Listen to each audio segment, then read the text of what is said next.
All right, if everybody could take their seat. Welcome to the Orange County School Board, and I want to thank everybody for coming down tonight. We're going to talk a little bit more in a moment here about the photo we just took, but before we go into that, on a more somber note, we've invited tonight Jim Coffin, who is the Executive Director of the Interfaith Council of Central Florida and a key participant in our Superintendent's Interfaith Initiative, to lead us in our moment of silence and our Pledge of Allegiance. In a break from our normal course of operation here at the school board, we've asked Mr. Coffin to create a reflection dedicated to the families in Newtown, Connecticut, whose lives were tragically affected by that shooting at Sandy Hook Elementary School. Mr. Coffin, if you would please come to the podium and lead us in our moment of silence and pledge.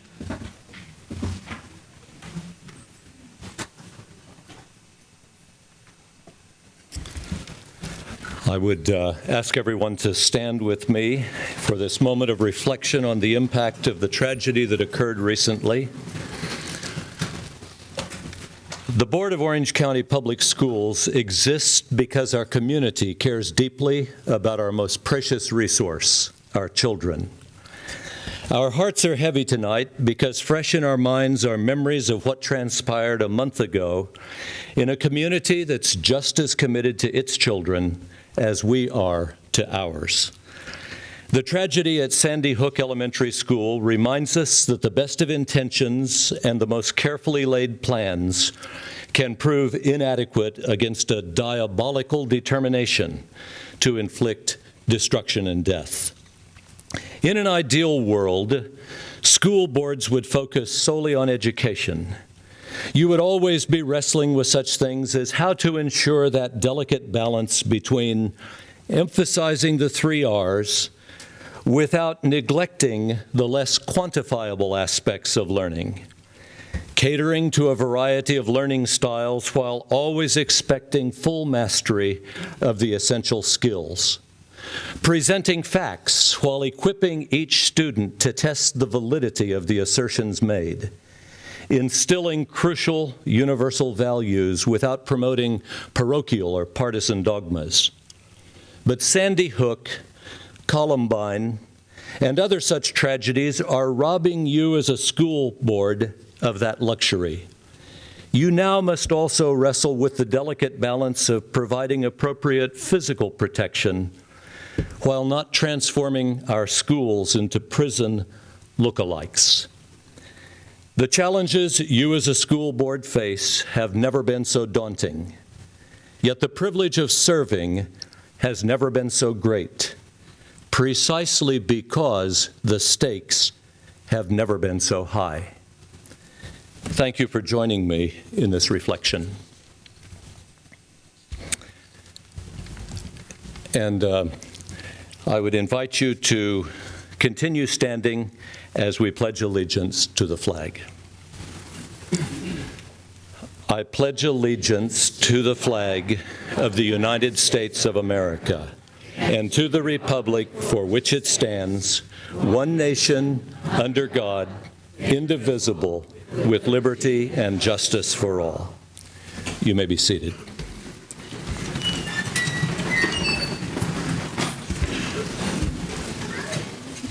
Mr. Coffin, I want to thank you for those meaningful words and for talking really in a way that none of us could about what we all felt from that tragedy. I know the board members would like to shake your hands, but there is one thing I would like to say to the assembled principals in the audience.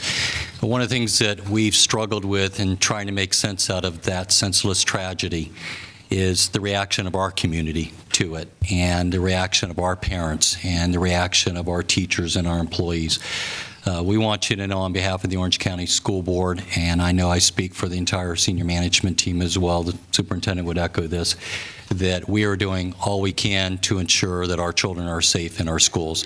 And that really starts with you, the principals of our schools.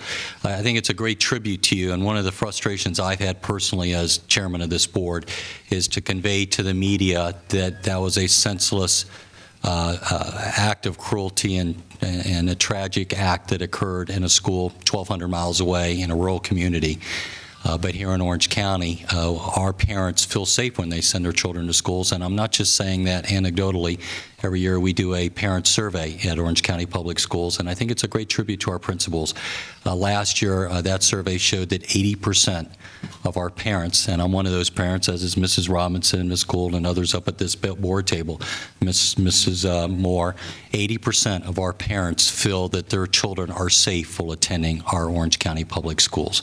So I'm always quick to point out that we are just one mentally unstable individual away from a tragedy, and we are aware of that. But we do want you to know that we're doing all we can to review our security operations, to look at how we provide security, to make sure our parents are comforted, and we are open to any suggestions on that. We think that fundamentally the most important thing we can do to make our schools more secure is to make sure that we continue to build more secure campuses and go back and renovate some of those older campuses that are frankly built in an era when we did not have these kind of concerns in America. So I think that's probably enough said on that, but we did want to make sure that you know that we care very, very deeply about these issues, and we would ask all of you to keep all of the families of those 26 shooting victims in your prayers, as I know you have as educators for the last month, and as you will continue to do so. Thank you. Mr. Coffin, thank you.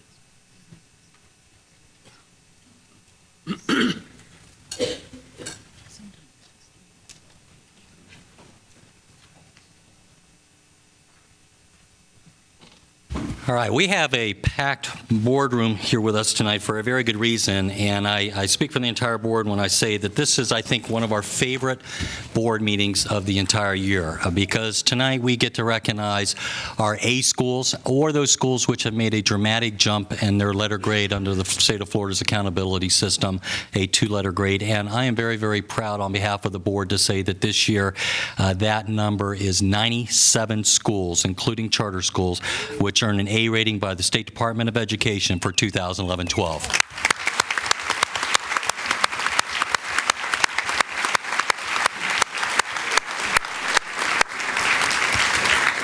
We've invited our principals or their representatives to be recognized for their school performance, and we want to thank each and every one of you who could attend tonight and take time out of your busy schedules. And we are very, very aware of how busy your schedules are this time of year at the end of the semester and as you really ramp up for FCAT. We are also extremely aware of the fact that, and I know this applies universally to all 97 schools represented out there, that it is not easy in any school to get an A grade. And some of you have not only obtained that A grade, but have maintained it for a number of years. And it's also not easy for any school to improve by 2-letter grades. We do want to, and I hesitate, frankly, to recognize any one school, because I think it's a tremendous accomplishment that all 97 of the schools that you see scrolling above you on the screen, what you've accomplished. But we do want to point out a couple of standout schools. First of all, Knapford Charter, Eccleston Elementary, Hiawassee Elementary, and Wyndham Lakes Elementary. Knapford jumped from a grade to a grade of A all the way from an F the previous year.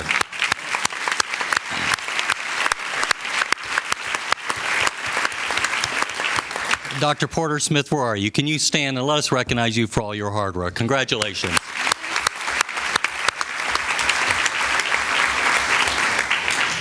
Eccleston Elementary Principal, Ms. Tracy Webley. Hiawassee Elementary Principal, Ms. Jennifer Gramzinski. Wyndham Lakes Elementary Principal, Mr. Bob Schreffler. Please stand also and let us recognize you as well. These schools all earned an A this year, jumping from a grade of C the previous year. So any of you who are here, please stand.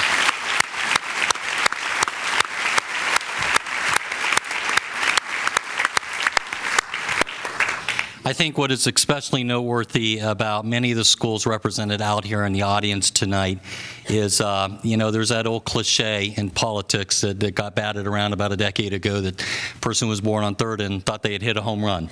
But when I look at it, the schools in this room that have gotten A's, none of you have populations that were born on third. In fact, many of you have very, very challenging populations. What you have accomplished is nothing short of remarkable, and none of it came without a tremendous sweat of the brow and a lot of hard work, not just by you, but by your entire education teams and your support teams at those schools. So you are to be commended, and we are also incredibly proud of what you have done on behalf of the children of this community and on behalf of Orange County Public Schools. Thank you very, very much. Superintendent Jenkins. Thank you, Mr. Chair. I would just not have this group assembled and not at least say a word or two about how proud I am as your superintendent for the work and the results that you have achieved. And I know full well last time we did this, several principals said we want the board to understand that our colleagues who have not quite reached an A yet quite often work just as hard and sometimes harder than we do. And I want you to understand we realize that and recognize this. But I thank our Board of Education for publicly and very adequately recognizing the stellar achievement that you have reached. And it's not unusual. I'm sure part of the skill set of principals of high-performing schools is that they share the credit. And I know your teachers and everyone else at your school site work very hard to help you get to that A and to maintain that A. But research also says the instructional leader is critical. And so the humility that comes along with folks that serve in public education is typical, but you're going to have to allow us to give you some credit as the instructional leader that you are really responsible for leading those teachers and getting good things happening in those classrooms. We acknowledge all of our principals and the hard work that they do, but you'll have to allow us tonight to especially acknowledge you. I also want to mention central office leadership teams that have worked very hard and tirelessly with our schools as well, but we have a very clear understanding. Our job is to support what goes on in the schools and in the classroom. So my commendations to all the principals as well. If you'll allow us that luxury tonight, we're going to have to give some of that credit to the instructional leaders. Well, thank you again very, very much, and well said. And you know how much this means to us. And if you walk out there in the lobby, the one photo you see posted out there is the photo last year of all the A principals. And if any of y'all come back in the next year, you're going to see that photo now posted right above the entrance to this boardroom. So we're so proud as Punch about what you've accomplished, and thank you very much. I know sometimes a recognition by the school board is as much a punishment as it is a reward. It's like, we have to do what, Superintendent Jenkins? Go down there on a Tuesday night, please. But so all that being said, we want to thank you for coming down here as well, and we know you have work to do, so we're going to recess here for a moment. So if you'd like to stick around and watch the sausage be made, you're welcome to. If you'd rather get out and go back to your families and your lives, thank you again for all you've done for us.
All right, let's go ahead and get back started again. Let me make some preliminary announcements before we go into our strategic plan update.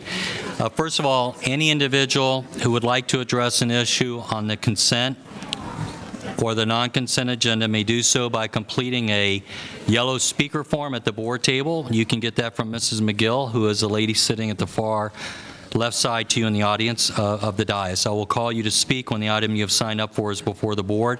You will have 3 minutes to address the board. We ask that you abide by Robert's Rules of Order and keep it professional and not personal, and if possible, avoid the use of names. If you have schedule constraints, please let us know. We will do our best to accommodate those schedule constraints. As we go through our presentations tonight, any we may have, if you see board members looking in front of them and not at the screen that you're looking at over our head, it's because we have a monitor up here at the tables in front of us. We're not ignoring the presentation. We're simply watching what you're watching on our monitors in front of us. With that, let's go right into the strategic plan update. Superintendent Jenkins. Thank you, Mr. Chairman. We are going to hear a strategic plan update this evening from the Audit Advisory Committee. Our chairman, who has served faithfully for a number of years, is here to present it to you, Mr. Jim Ingersoll. Thank you. The date is a little bit different than we were planning to present last time, but you had a busier meeting last time, I believe, and stayed a little bit late, possibly. Count your blessings that we cut you loose. That's what I heard. I'm going to use the same format I've used in the past, and I'll start going through the slides. If you have a question, that'd be fine. Please address it whenever you'd like to, or at the end, that'd be fine. We operate based on a charter. We oversee all the audit functions, and we provide the required independence that's so necessary.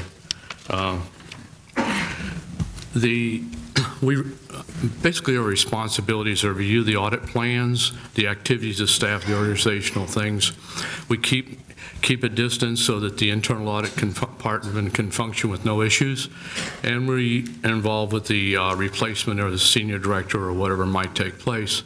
And we review the effectiveness of the internal and external audit functions.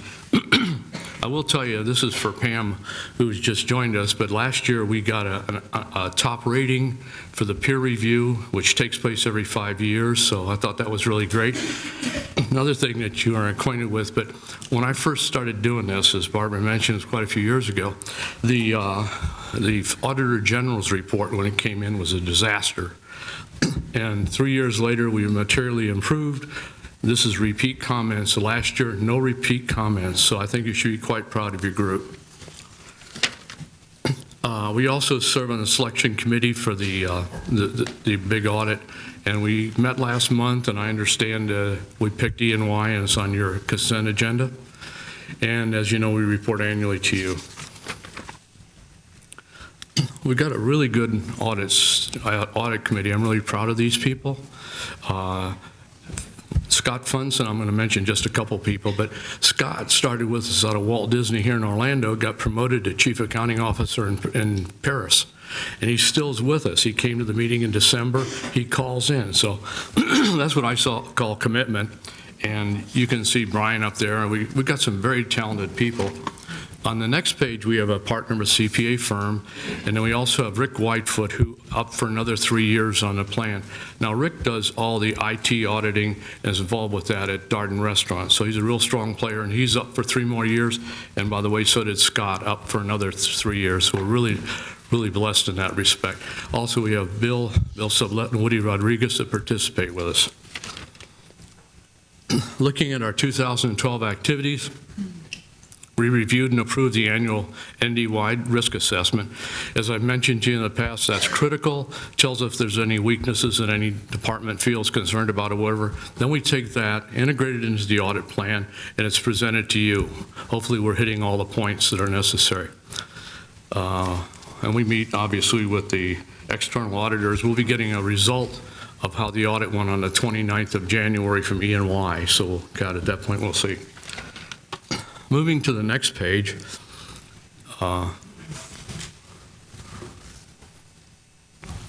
did I skip a page? Maybe I skipped a page, yeah.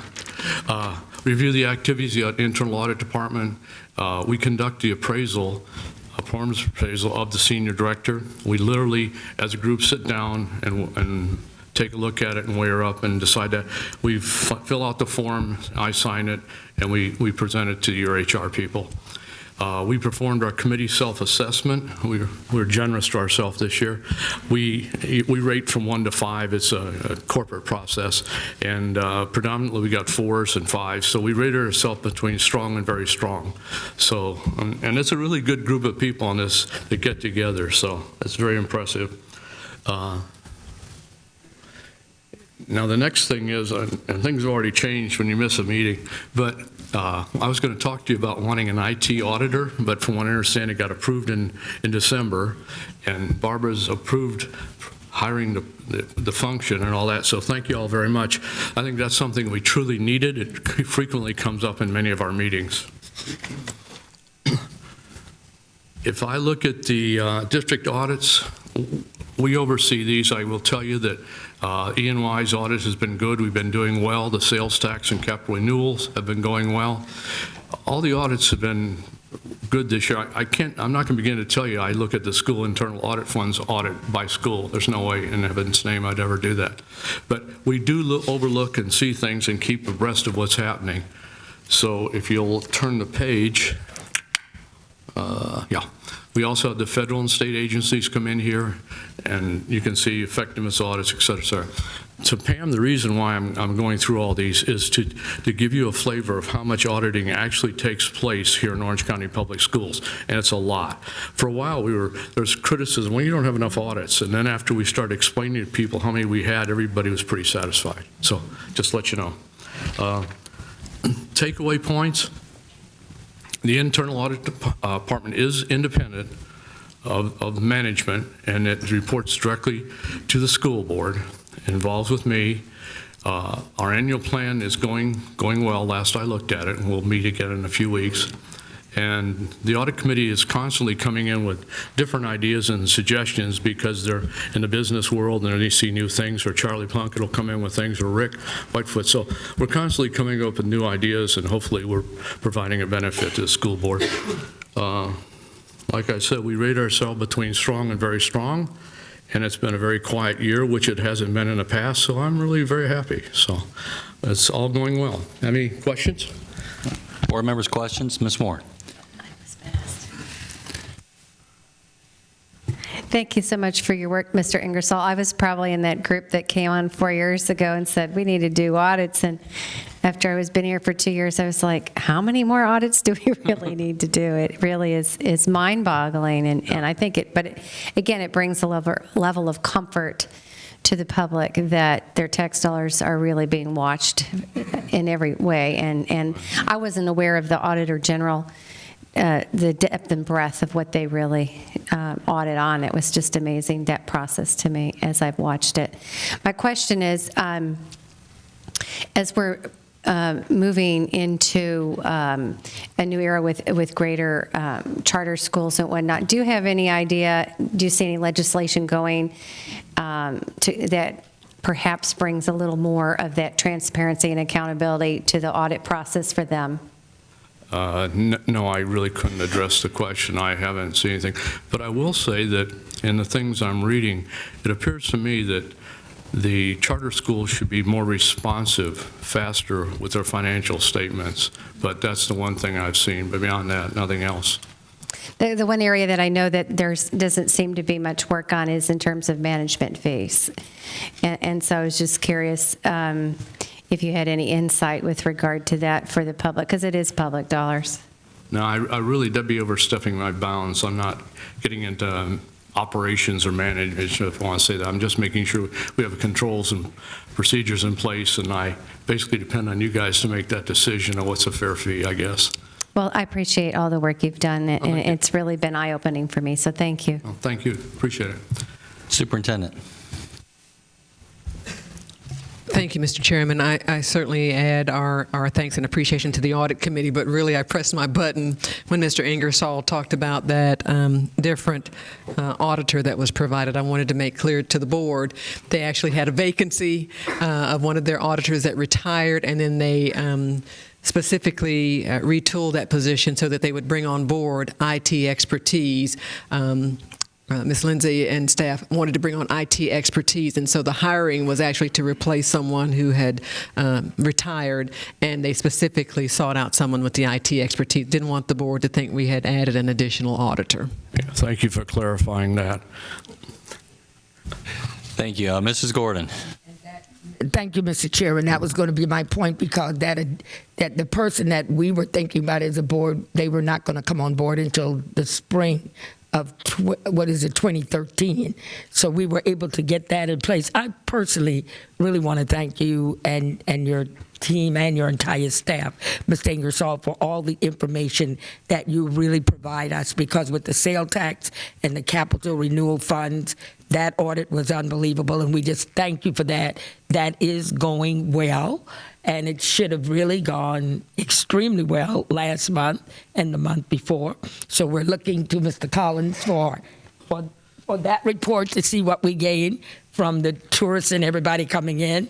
The external financial statement audit, that's very impressive, and I think Mr. Morris and the superintendent, along with Ms. Flynn and Ms. Cadle, myself, and Ms. Christine Moore representing the chairman at the Eccleston. That was a blast to the media. And that is because of the work of what because we got a little grumble, but I believe when Mr. Morris explained to the press what we had gained, and it's all because of the audit, how we were able to go back in there with the renewal process and the construction closeout and closing out early and earning more money for Orange County. One of my biggest concern on this board has always been the fixed asset deletion and restoration report. I don't ever want us to lose sight of that, being the librarian in me. With the tangible personal property verification, I know that the superintendent and her staff had worked out a different way of doing it. But I always feel if you take something into that school, you need to be accountable for it when it comes out. And I know that we had kind of lost a little touch on that. But if we notice on our board doc, that report is less and less.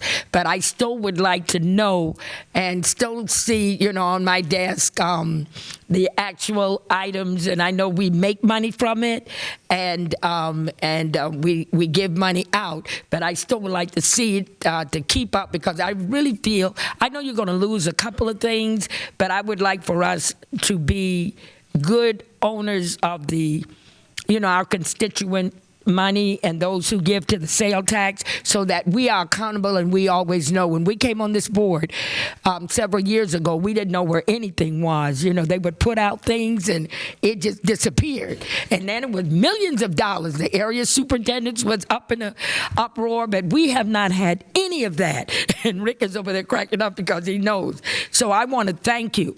One other area that we really want you to keep check on, and we've already talked with the superintendent on this, is the school internal funds. That is always a package that you put on our desk, and it's just careless mistakes being made, and it's because I think new bookkeepers go in or whatever it may be, but we would still like to get a hold of that, or band directors or choir directors or somebody not filing the right report, and it gives us that. But one thing I want to commend you all on, the compliance and the operational audit as it related to the Florida Auditor General. You have kept us out of the media, and I want to give you a hand for that. I was glad to be out of the media, trust me. So thank you, Dr. Jenkins and your staff, and Ms. Ingersoll and your awesome team. Thank you so very much. Thank you, Mr. Chairman. Thank you, Mrs. Gordon. Ms. Cadle. Mr. Ingersoll, being the board representative on the audit committee when a lot of that stuff was coming out and there was a lot of media interviews, I just want to put a hats off to your entire committee and to the audit department and to Mr. Rodriguez for how far we've come. I mean, it was 3 short years ago that we were looking at some very serious issues, and we were also, the one thing that I kept hearing, and it was the recurring theme over the 2 years, was we needed to get a handle on IT. I mean, every time anybody looked at us, it was like, you're not doing enough IT audits, and, this is a place that something could happen. And I am just very, very proud of how well we have built the audit committee to have the expertise that we need in all of those different areas, because like you said, everybody comes from a different viewpoint, and in their professional lives, they're looking at different things that they're responsible for. And when we put this great group together, then we know we have the accountability, and we know we have the professional eyes looking at our operations day to day. So would you please share with your committee my gratitude for how far we've come and how quick we've done it? I'll be very, very happy to. Thank you very much, Joey. I appreciate it, because I did spend some quality time with you as the wolves were at the door, so to speak. Ms. Flynn. Thank you. To dovetail a little bit on what Mrs. Cadle was saying, I think the other thing that you and your audit committee give is a lot of credibility to the whole process. I mean, it's a very impressive committee leadership that you've put together, and knowing you, I really have trust and confidence that you're looking in depth at those reports and you're viewing them with a practiced eye.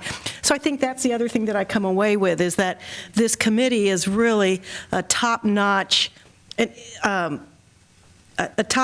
group that can look at all these audits with a practiced eye and come back to us. And incredible that you give this service on a volunteer level, and I really appreciate that.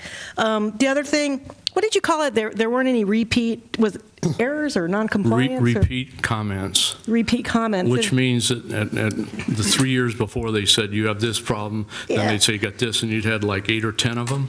And the next time you came back, we still had 8 or 10 of them. They were pretty disappointed.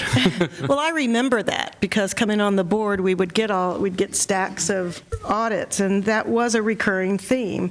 Mm-hmm. They were seeing the same type of errors again and again. So thank you to the audit committee and to also our audit department. So appreciate that. Thanks a Your lot, Jim. audit department basically got it all done, but yes. And I appreciate that. I thank them. Are they out there? Right behind them? Yeah. Thank you. Driving the slides. Okay. That's that Florida Southern background. Thank you. Thank you. Mrs. Robinson. Mr. Ingersoll, I think the last time I saw you was at jury duty. We were both selected on the same. In fact, I served a 2-day trial. We were, exactly. I think I saved you because you were in the group right behind me. Yeah. But anyway, thank you so much for always, and your volunteer time. It just amazes me that you and your committee would spend this much time and energy and care about our school district and put in all this time for us. I really appreciate that.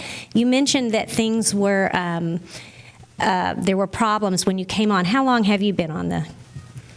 Well, actually, Frank Ruckblocker and Ron Blocker talked me into doing this in about 2004, I think. Okay. So 8 years, I guess. Wow. Going on 9, because this is 2013. So thank you so much, and thank you to the audit department. I'm always impressed. Thank you. Thank you very much, Nancy. Well, let me close out the hit parade, Jim, by saying also thank you very, very much. It's been a great pleasure to serve on the audit committee with you. I have to tell you, I shouldn't say this publicly. I'm sure I'll hear back from it, but I sit on that audit committee, and sometimes I feel like an absolute idiot about how much I don't know about audit. I'm a lawyer by training, not an auditor, and Lincoln has a saying that I've always loved: better to sit there silently and have them think you an idiot than open your mouth and prove them right. Yeah. Sometimes I feel that way in that committee, and I've learned to just ask questions because, candidly, the work that they do is nothing short of remarkable. I also want to commend this board. There was a time that I doubt many people in the audience remember, but I know persons on this board remember, where this board came under intense criticism for audits being scrubbed and washed before they reached the board table, for audit not being independent. And under the leadership of folks like Mr. Roach and Mrs. Gordon and Ms. Moore, I think you were on the board, and Ms. Flynn, I think all of you all were except for Ms. Gould and I, you restructured the audit function to make it an independent entity that reports directly to the school board and brought in professionals such as Jim Ingersoll. So I think when you look at the caliber of persons who have stepped up as pure community service, and they give us a number of hours every month, and you look at the positions they serve in, that's quite a commitment on their part. I think it's been a tremendous kudo both to Orange County Public Schools and also to this board for setting up that structure. So Jim, thank you for all the work that you and your team do. Linda, thank you for your independence. One thing about Linda Lindsay that you never have to worry about, she will never sugarcoat it just because you're a board member. She'll tell you exactly what's going on, and I value that immensely, and I know the entire board does. So thank you all very, very much. Thank you. Thank you all very much.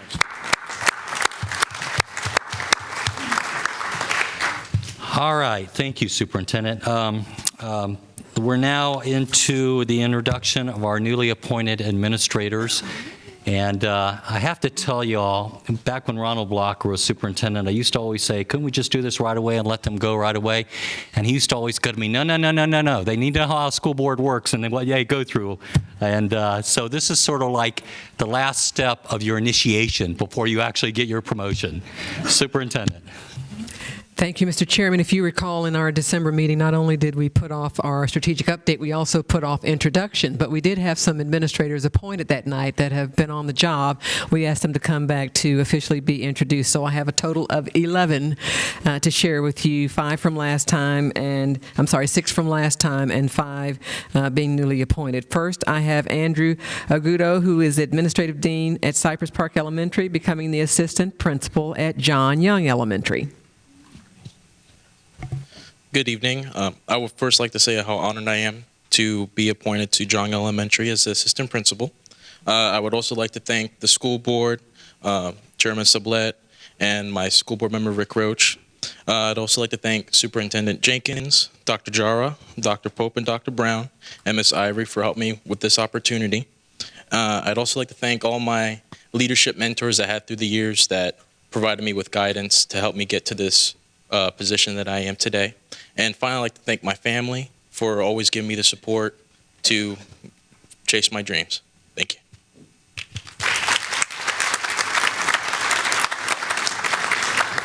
I'm sorry, Andrew. Actually, it is okay to introduce your family if they're present. Did you have someone you wanted to introduce? I have my girlfriend is here. It's okay to introduce her.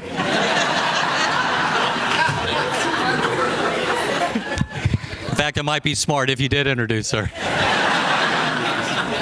Well, Mr. Chairman, Give him the Mr. Blocker microphone. said it still comes in twos, so. Give him the microphone. Oh, sitting here next to me, I'd like to introduce my girlfriend, Lori Del Toro, for coming to support me this evening. He's still in training, Lourdes. Don't worry. I believe that's a first.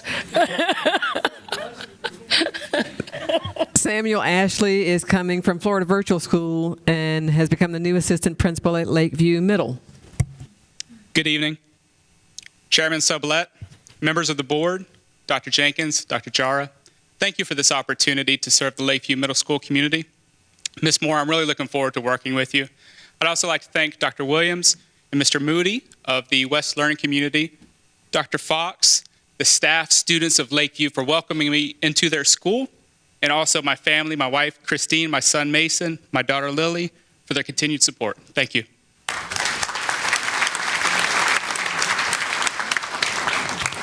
Then we have Samuel Davis, who's administrative dean at Freedom Middle, becoming assistant principal at Ocoee Middle School.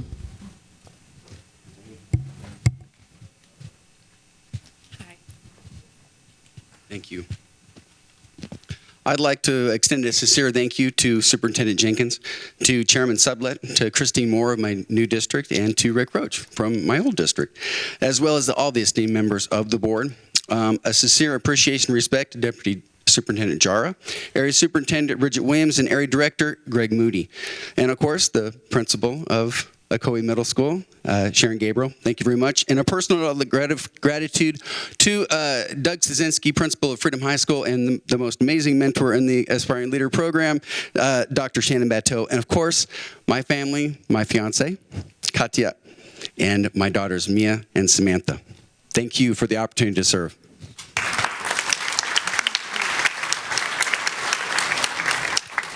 Carl Fox was a resource teacher at Cypress Park Elementary. He will be assistant principal at Vista Lakes Elementary.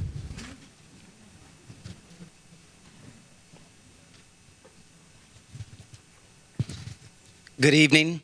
I would like to thank Chairman Sublette as well, and my new school board member, Daryl Flynn, and Mr. Rick Roach, my old school board member. Sorry about that.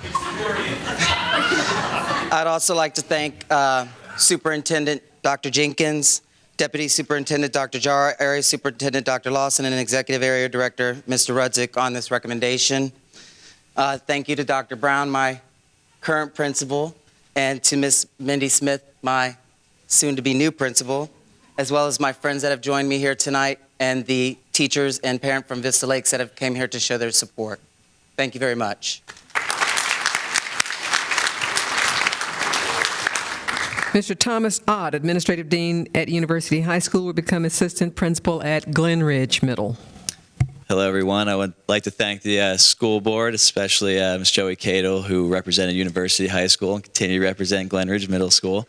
I'd like to thank the Superintendent, Dr. Jenkins, and Deputy Superintendent, Dr. Jara. Thank you all very much for allowing me to be here tonight. I'd like to thank my wife, Kim, and my mother, Lori, for all the support they've given me. I'd like to, again, thank Dr. Vasquez and Mr. John Wright from the East Learning Community. Especially like to thank Dr. Armbruster for all the help and the mentorship he's given me. As you can see, this will be getting to me for review later. I'd like to thank members of my university family that made it out today. Mr. Vela, who was a great mentor when he was with me as well, Mrs. West, Ms. Palermo. And finally, I'd like to thank Ms. Heather Hilton for giving me the opportunity to continue my career as an AP with Glen Ridge Middle School.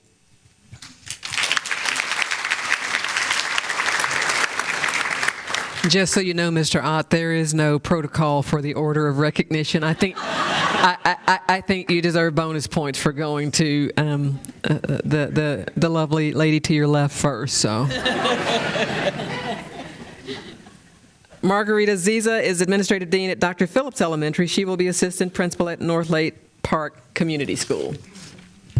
Good evening. I would like to thank the school board members, Mr. Sublette, school board member Daryl Flynn, Superintendent Dr. Jenkins, Deputy Superintendent Dr. Jara, Area Superintendent Dr. Lawson, Executive Director Mr. Rudzik. Thank you for this opportunity. I would like to thank Daniel Merchant, principal at Dr. Phillips Elementary. Thank you for being my mentor and friend.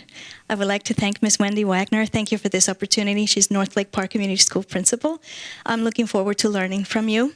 My colleagues, my family, my husband Phil, my children Roma and Angelo, thank you so much for your amazing and endless support. Thank you.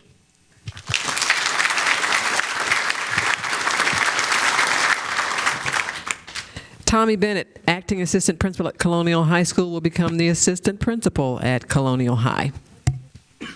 Good evening.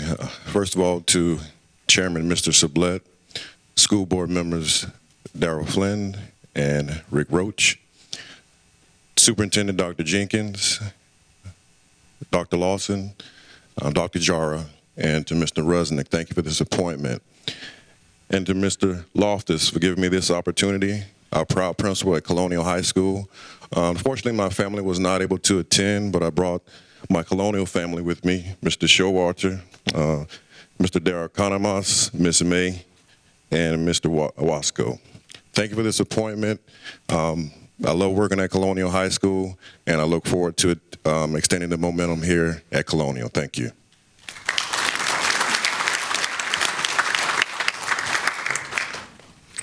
Laura Busey, Assistant Principal at Ocoee High School, will be Principal of Wolf Lake Middle School.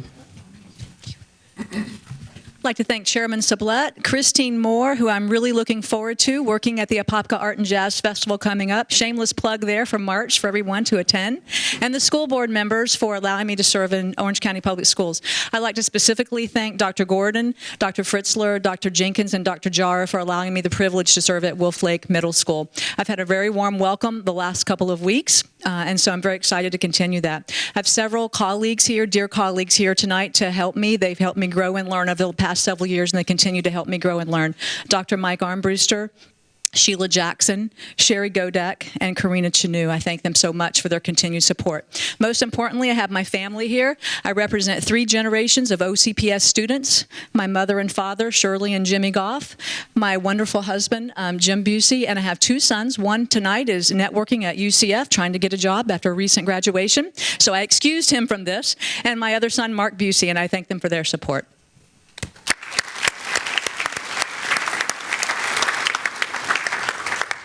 Gwendolyn Carter-Ing, assistant principal at Orange Center Elementary, last board meeting, became principal of Orla Vista Elementary. Good evening. Thank you, board members, and thank you, Chairman Sublette. I would also like to thank our illustrious District 5 representative, Ms. Kathleen Gordon, and also Dr. Jenkins, Dr. Jara, Dr. Bridget Williams, and Greg Moody, our executive area director for the West Learning Community. With me, I also have my family members. I have Mr. and Mrs. J. Bernard Plummer and Mrs. A.L. Carter, who is my mother from North Florida. And last but not least, I would like to thank my principal and friend, Margaret Talbert Irving, who has given me continual support throughout all of my endeavors.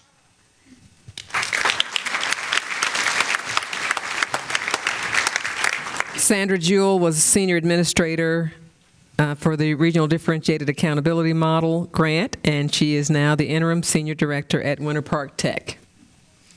I wrote notes too in case I forgot. I want to thank the school board members. I'll actually be working for all of you since I am at a tech center.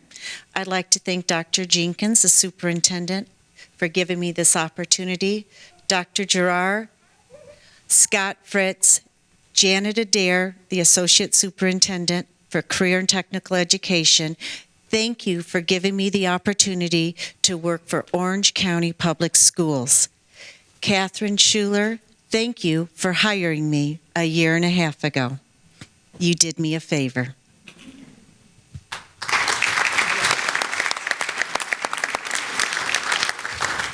Finally, Kawana Lawson was assistant principal at North Lake Park Community School. She is now the principal at Moss Park Elementary. Good afternoon. I'd like to take the opportunity to thank the following people for playing a part in my success and becoming the new principal at Moss Park. I'd like to thank board members Bill Sublette and Daryl Flynn and Kat Gordon. I'd also like to thank Superintendent Dr. Jenkins, Deputy Superintendent Dr. Jara, Area Superintendent Dr. Lawson, not my uncle like most people think, EAD and special friend John Rudzik, my past administrators Patrick Galadowicz, John Rudzik, Ruthie Ortega, Carl Cartwright, and Wendy Wagner. I have my prayer partner here, Ms. Dana Action Jackson, who I appreciate, and I'd like to also thank my Moss Park family for such a warm welcome. And my family here, I have my husband Philip, my daughter Jamisha, my daughter Falia, and my grandkids Serenity and Bertlin, and thank you for this opportunity.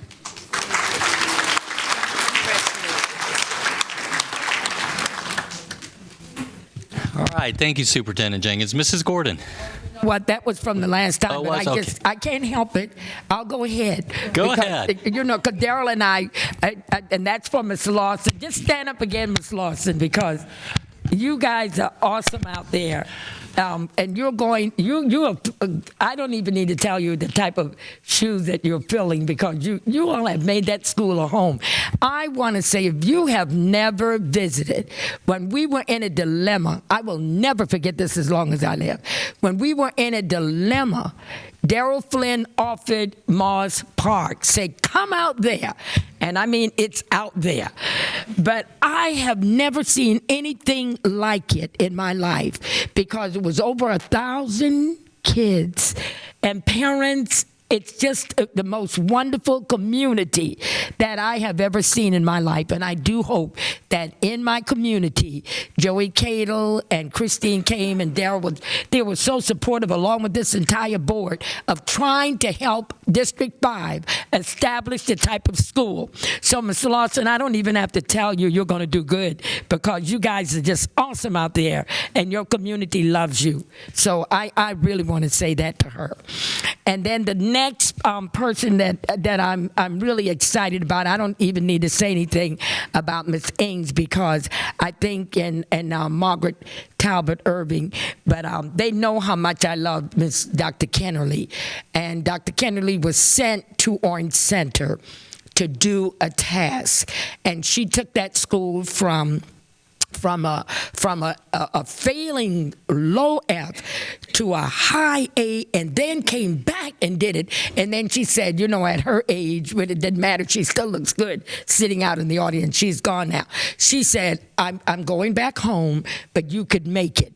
And Margaret Talbot Irvin has taken over. She has a lot of background that's going to help. Ms. Ings was there, but I know that you're going to do great. Brenda Martin retired. We didn't get a chance to say goodbye to her because of all of the commotion going on in December, as Dr. Jenkins said. But Ms. Ings, you are in a loving community. They only wanted the one board member, and I want you to know that Ms. Robinson and the school, they have been so supportive of the Ola Vista community and helping us put them together. So they are welcoming me. They welcome me, because that's going to be our first time working with Ola Vista as the school board, but we work with the community. But we thank you all for all the help that you all have given us, and we welcome you, ladies. Thank you so very much. Thank you. So saith the illustrious Kat Gordon. She's moving up the ladder, but I can't let the state know that. We just tell Dr. Jenkins. That is one politically astute administrator out there. Yes. But she's done that at Orange Center on her own. She's been marvelous. I'm teasing you, Kat. Thank you. Ms. Moore. Well, Mr. Chair, I'm so happy to say that tonight I have 3 new administrators from all parts of my district. And in last football season, I was trying to get better at being at all the different games. So my mom and I, we would have, we might start off at Apopka and we go to Wekiva and go to Ocoee. So I had the different shirts in my car so I could try and change clothes and not be in the wrong color. So tonight we have administrators from Winter Garden, Ocoee, and Apopka all in one night. So that's great. I just wanted to recognize Samuel Ashley at Lakeview Middle School. I know you're going to just love being in Winter Garden, and he's leaving virtual school to come back to traditional public schools. I know it's going to be a wonderful opportunity for you, so welcome. And Miss Busey already mentioned, but I met him this afternoon, and of course I mentioned the Jazz Festival, so we're really looking forward to having all 3 cities in that this year. And Miss Gabriel over at Ocoee Middle School, I'm just so happy you got another technology wizard in your assistant principal to keep that tradition going. And in fact, on Thursday, for the rest of the board, we are taking the city manager from the city of Ocoee to Ocoee Middle School, so he's aware of the wonderful gem and jewel he has in the middle of his town, and be able to promote the whole entire city of Ocoee because of the work of our schools and the community. So thank you. Welcome you, Mr. Davis, to Ocoee. And then Miss Busey, I don't really have to welcome you to Apopka because I know you're a lifelong resident. And since I live in Apopka, I have just heard for so long, we want a principal, we want a wonderful principal, and they were so nervous, and within a week, the news I had back, they were just so pleased to have you, and the school really is taking a step in a positive direction of peace and calm that I haven't seen there in a while. So I know it's your quick leadership, and in fact, there was a FFA competition that one of her students, I think you had just appointed her, Dr. Gordon, and there she was supporting a student at the competition already. And so really appreciated how committed you're going to be to the children at Wolf Lake Middle School. So again, Dr. Jenkins, thank you for helping me to look like I love all parts of my district. I'm still working on, I got this royal blue purse from a certain football game a few weeks ago. So I'm trying to figure out if I'm going to have to rotate maroon, blue, and black purses. I'm not sure. They don't know what I'm talking about.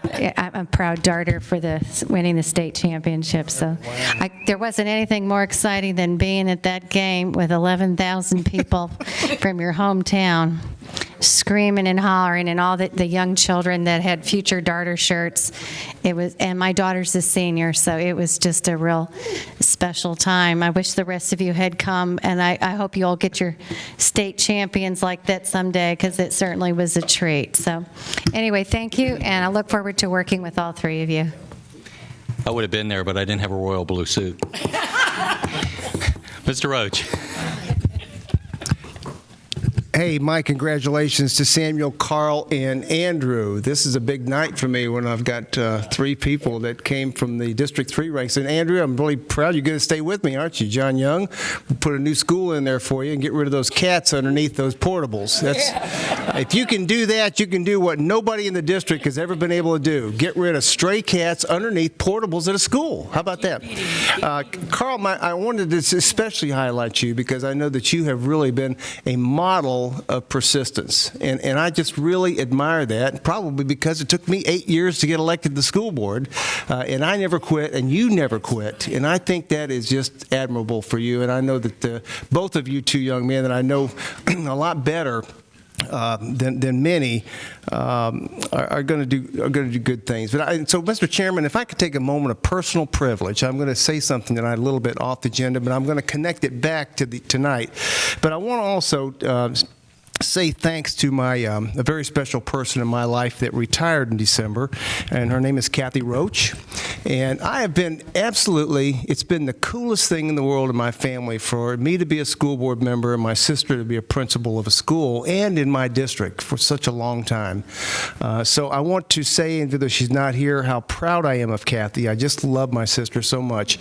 And I want to tell you this, that I knew she was destined to be an educator when she was 10 because she used to pay me and my little sister to play teacher. She paid us a dime to sit for 15 minutes while she taught on the door. And she taped something on the door and she taught math, or it didn't matter what she taught. I knew that's when a dime would actually buy something, so I am old, Carl. But I want to say that she really is a principal, retired principal, over 30 years of service to Orange County. But Kathy had a very unusual start. She started out basically as a volunteer, a mom and a volunteer. She was a teacher's aide. And later went back to get her degree. I think she was 30 years old when she got her degree at UCF and became a teacher. Then she became a teacher lead, and then she became a trainer under Margaret Gentili, and then she became an assistant principal at Gateway, and then finally she got her principalship at Cypress Park Elementary School. And I just want to say I'm grateful to her. But I want you to see something, because I told Kathy, I said, Kathy, you are what's called a transitional leader. Transitional leaders duplicate themselves. They're not so showy and charismatic necessarily, although my sister probably was, but she was very good at this. So I'm going to ask Andrew, would you please stand? And Carl, would you stand? And I see Christy back there. Would you stand? These three people were all deans under my sister and promoted to assistant principal in the last year. So I want to tell you all that you've got a great foundation, and you take half of what Kathy taught you, and you're going to be just fine out there. But thank you so much for being part of this family. Thanks.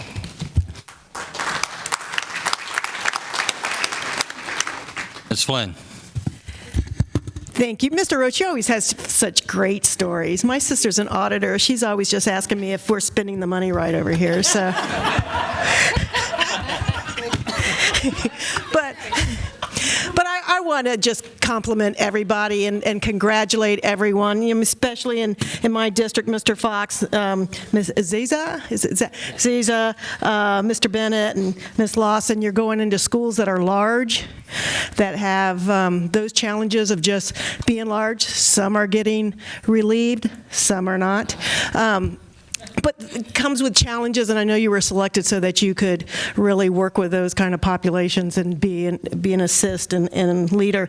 But I just want to thank you. Always when we go through, this is one of my favorite times of the meeting too, because when we go through this, it always reminds me of how well trained and developed that you've become to get to this point. I mean, what we're seeing are just, first-class administrators out there, and it shows in how well this district is doing when it comes to everything from the school grades to the accomplishments of our, minority gap, the whole bit. So I just want to thank you for your leadership, and I look forward to just bigger and better and greater things to come. So thank you. Well, on behalf of the board, thank you very much for all your service to the children of Orange County. I always used to sort of struggle with what exactly to say at this moment, because it truly is our favorite part of the meeting when we get to recognize folks who have reached, in many ways, the pinnacle of their profession. And over the last year or so, I've come to recognize that really by this promotion, what we're saying is that we trust you. And to me, that's the highest compliment we can pay anybody. And I think that's very, very important for your family members and your loved ones to hear. We trust you with our schools. We trust you with our reputation. We trust your abilities as education leaders. And most importantly, we trust you with our children. So congratulations very, very much. I want to commend the children who have sat through this, because it truly is initiation for them. So if I got their names right, if I can have Mason, Lily, Nia, and Samantha, and there was one other child, stand up and let us give you a hand, because this is a long meeting when you're your age. Thank you for sitting through this. And with that, go out and buy them some ice cream, put them to bed, and we're going to recess for a moment so you all can filter out. Congratulations.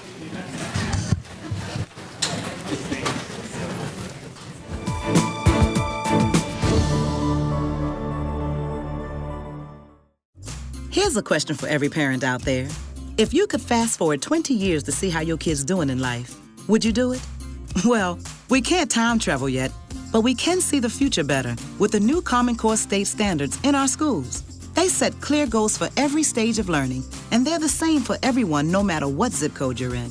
So you can be sure your student is really grasping what she needs to know to get to graduation and beyond. Find out how it all works at commoncoreworks.org.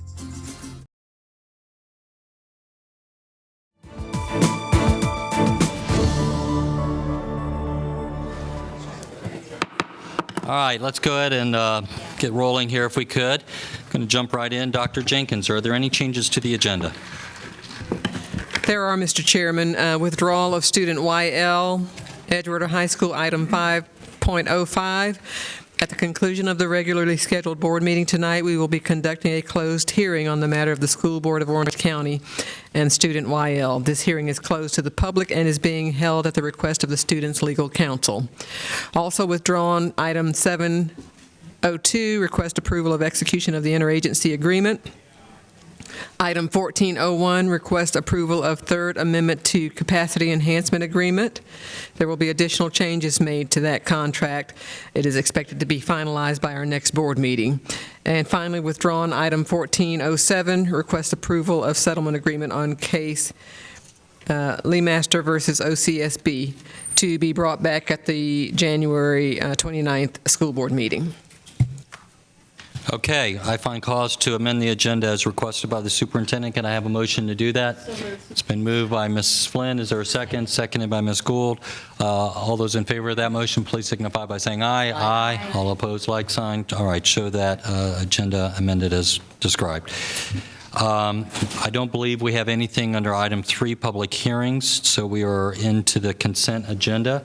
I do not have any speaker cards on the consent agenda. Board members, are there any questions, comments, observations? Okay. Superintendent, I do have one brief one. I want to thank you and Mr. Morris and your team. One of the things that is on the consent agenda is addressing what's been a little bit of a thorny issue, which is the Oak Ridge High School football stadium, to keep the original stadium in capacity they have. So thank you for figuring that out, Mr. Morris, on behalf of the board. All right. If there are no, and let me just say Mrs. thank Gordon. you. Let me just say, Mr. Chairman, thank you to the superintendent and her board, and to Mr. Morris for coming in and taking a look at it. And with so many people, we had former board members, Bill Spoon, and we had to contest with Dick Dameron. We had to contest with Mayor Glenda Hood. We had to contest with, and former County Mayor Rick Crotty. They were all graduates, except the other two served as principals of the school and a board member. But they were now the graduates are coming forward, and we thank you for that. And they felt that the 1,000 seating would really be to a disadvantage, because when we are out there, they are all on the field anyhow. So thank you so very much to this board, and thank you for allowing us to continue that tradition of what we did with the other high schools. Thank you, Mr. Chairman, for bringing that up. Thank you, Mrs. Gordon, for your leadership on the issue. Superintendent Jenkins. Actually, Ms. Gordon said what I was going to say at the end. I think it's important for the public to understand we are now able to do for Oak Ridge what we've done in our other renovations of large high schools that had a larger stadium in place. The matter was really a question of design and the layout of the fields to get that done. But now Oak Ridge has the older stadium being restored, as we've done in our other major renovations. I think that's important for the public to know. Good point. Thank you. Ms. Moore. I just want to reiterate, I appreciate everyone's leadership on this issue. Having two schools with the smaller prototype stadiums, it's just such an uphill climb for them. So I think, you can see Ms. Gould over there nodding, because being over at Olympia is a real challenge.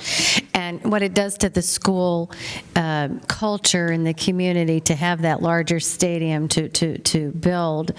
And that's really how we fund so many of the rest of our athletic programs, is by these big gates. So that's been a particular issue to me in the last 2 years, and I've been just been looking at some stats from this fall, which I know staff's going to get it to you, but we were seeing an increase in just about every school of the attendance, the gates on Friday night. So things are going in a positive direction, and certainly the games I went to where the stadiums are 1,200, I mean, there's just people everywhere. They're not up in the bleachers, and it's a challenge. So I really thank the staff for finding a creative way to save that stadium, so we didn't have to take the school down to that 1,200, because it's then such an uphill climb for that later. So I think that was the right thing to do, and really appreciate the effort.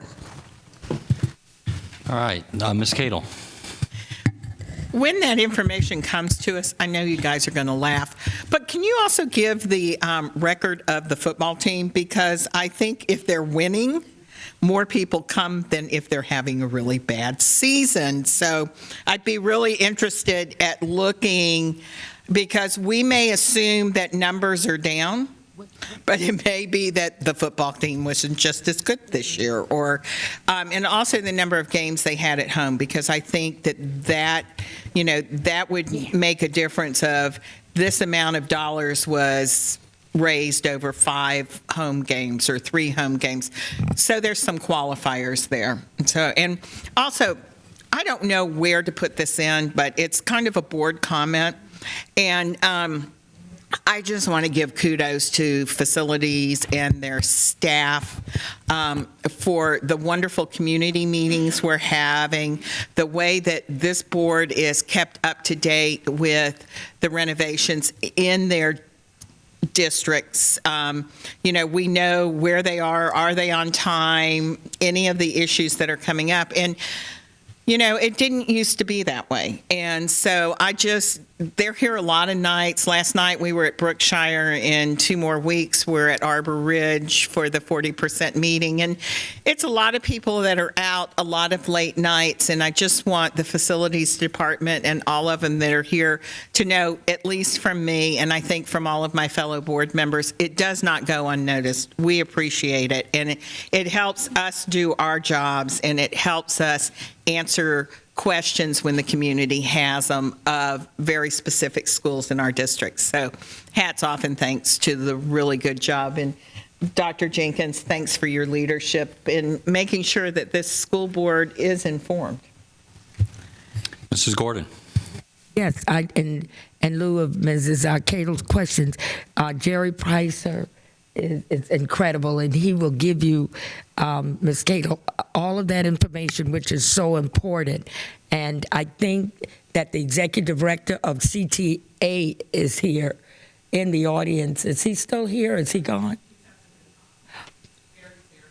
Barry, I really want you to know I cannot thank the superintendent, the former superintendent, and Dr. Jenkins and our general counsel for the brilliancy of Eileen, and also Mr. Morris for the brilliancy of Jasmine, and also the brilliancy of Kat Gordon. I'm just kidding. But the process, Ms. Cato, that you are talking about is board approved, and that is the committee under you, Mr. Chairman, that you allowed us to form. And I'm telling you, we go in Dr. Jenkins' office sometime and we'll say, why are they doing this? What are they? And she said, this is what you all wanted. I said, but we don't want to do it right now. We're not quite ready yet. She said, oh, we're ready. Because we told the community that we are going to do this. We're going to inform them. It is a policy that this board, you all put together, and we're going to do it whether they show up or not, or it doesn't matter how many, and if we have to come back and do it again. So I really want to thank, that was a big task that we put on Mr. Morris to come up with it, but Barry was very instrumental because he had worked with the Alaskan Teachers Association, and they had a similar project, but we took that idea and brought it down to fit the Orange County, which we feel is a better mousetrap because everybody is involved, but we would not have been able to build that better mousetrap if Barry had not given us individuals and the entire board service staff for making those long-distance calls and getting the information and doing the work session. So, Ms. Cato, that's what this is. All of the meetings that you see going on with the building, and they are determined to stay on task and informing the public of where we are. And I just want to thank you all so much. And thank you for allowing me for chairing that committee along with the I think I was on your committee. Yeah, oh, that's why I said along with the board. I just want to make sure. I thank you so much, Ms. Caitlin, and I think it's a wonderful experience, and that might be something that we would probably want to share with other districts as they go through their building, because now other districts did get the sale tax approved, and they will now be building their capital. So that is a nice feather in our cap. So, Ms. Cato, I really thank you because you worked extremely hard on that, helping us with it. But Barry, we thank you and Mr. Morris and Eileen and Woody and the entire board service staff, and especially Mr. Morris for giving us Jasmine, because she put the icing on the cake for us. Thank you. All right, seeing no further comments, can I have a motion to approve the consent agenda? Been moved by Ms. Kittle, seconded by Vice Chair Moore. All in favor of that motion, please signify by saying aye. Aye. Opposed, nay. Show the consent agenda adopted. We are now on information items number 17. Superintendent.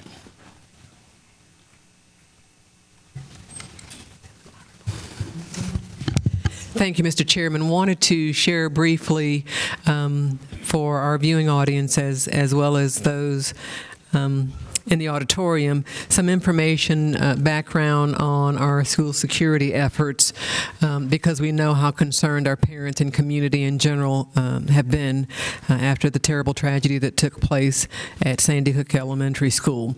And so I want to cover just a couple of things at a very high-level overview. I'd like to remind board members as well as the community that statutorily our significant and detailed security plans and efforts are held confidential. That is considered to be an additional security measure that you would not reveal to the general public all of your security plans and efforts. But let me just share a few things for the comfort level of our parents and of our community as a whole. I want to say, first of all, our schools have been very safe. If you look at our background, our records, our history, our schools have been extremely safe, and parents are aware of that and certainly feel that their students are safe. That's an important bit of information to say up front. Safety has always been a priority for us, and we believe our students are kept very safe. I think it's also important to note that we do depend on our entire community to help us keep watch over our schools and safeguard our children, not only while they're at school, but safeguard our children throughout the community wherever they might be found. We depend on this community to take a large responsibility for the safety of all of our children as they live and have different activities throughout the community. That being said, let me mention a couple of things that we're doing regarding the school day. And I want to especially note an expert panel that has been convened by Michael Eugene, our Chief Operations Officer, and I'll say more about that in a moment. Before the return, after our winter break, our principals received extensive directions from our security department, as well as and follow-up from our area superintendents around some heightened expectations for school security. I will mention just a couple of those. We have our Safe School teams meeting more regularly. We have a review going on in every school of they've already completed a review of their Safe School plan.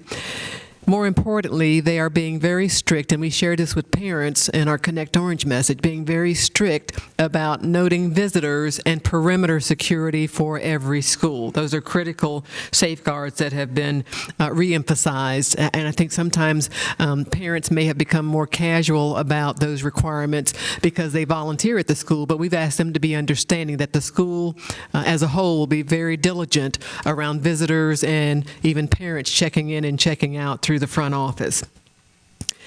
Lastly, we asked them that they would provide to their entire staff that expectation so that teachers and others that are on campus would sort of follow that same protocol. If there's a visitor or someone who looks like they've not been approved to be on campus without a badge, without a visitor sticker, then they would ask their staff to be vigilant about watching for those as well. Now, I want to talk about what we are doing that will not be very public for the community because of the nature of what we are dealing with. Specifically, we wanted to convene a panel of some experts to help us do a more comprehensive review district-wide of how we deal with student discipline matters. And so, and I want to mention as well, we are very pleased that we have significant expertise here on staff in OCPS. Jason Tripp, Doug Loomis, our new security director, Kevin Ballinger. We have staff that are a part of our internal team that have expertise both through military, through secondary education, and through private security firms and consulting that help us out as well. But on our team, we have someone from the Florida Department of Law Enforcement, we have the Orange County Sheriff's Department, we have a representative from Homeland Security.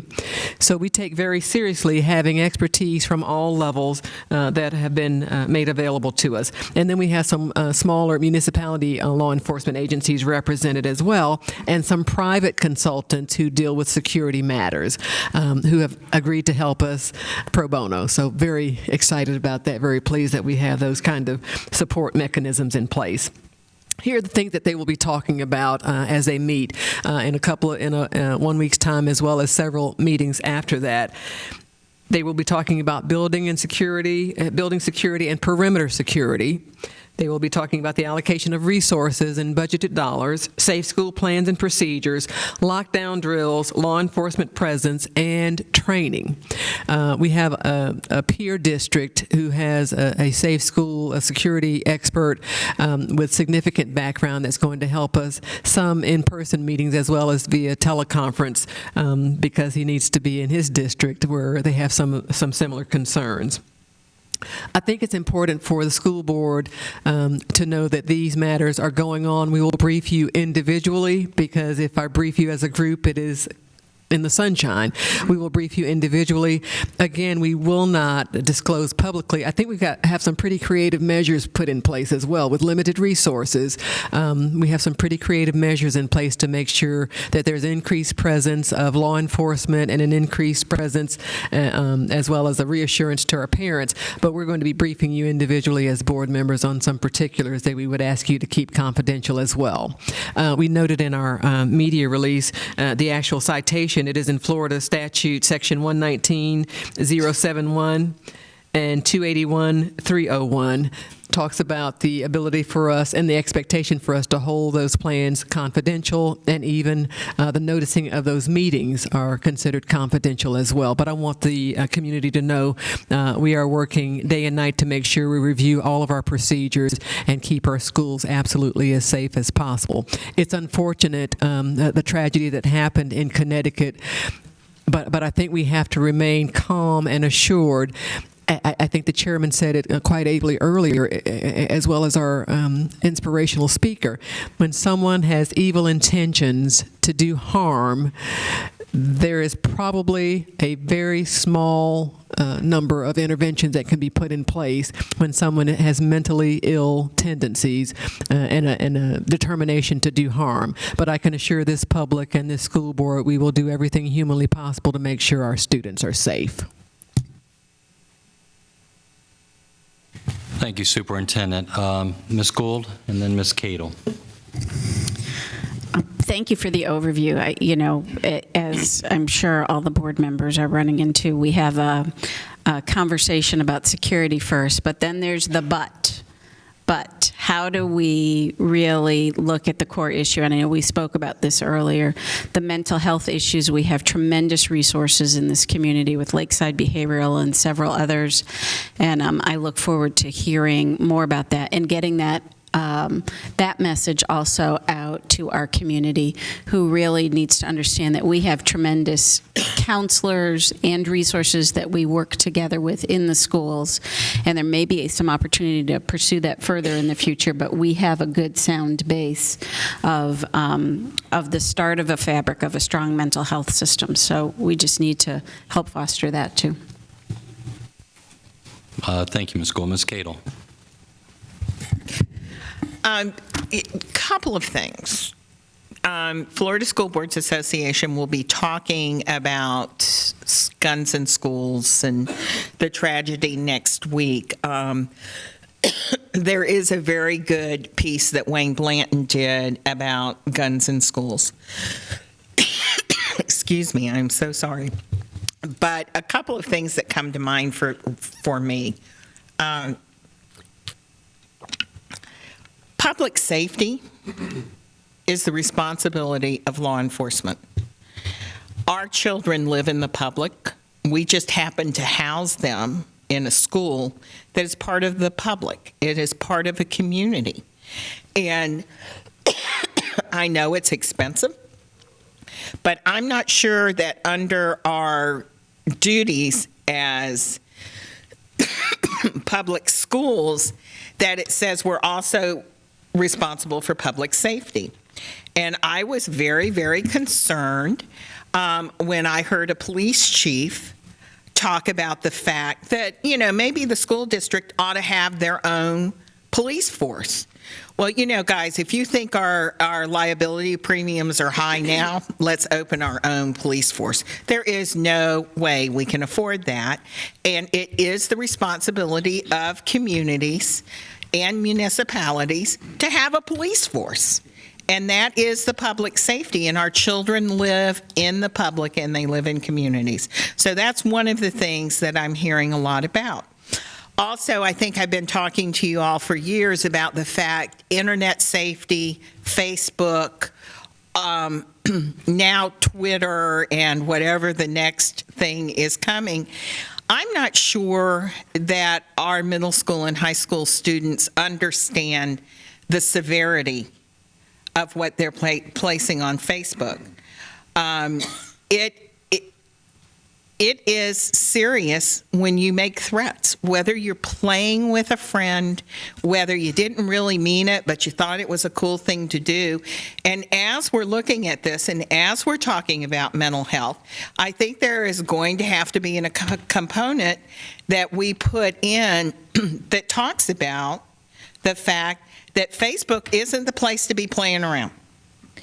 Tweeting that you're going to go after someone is not the place to be fooling around, because our responsibility is to make sure that school campus is safe.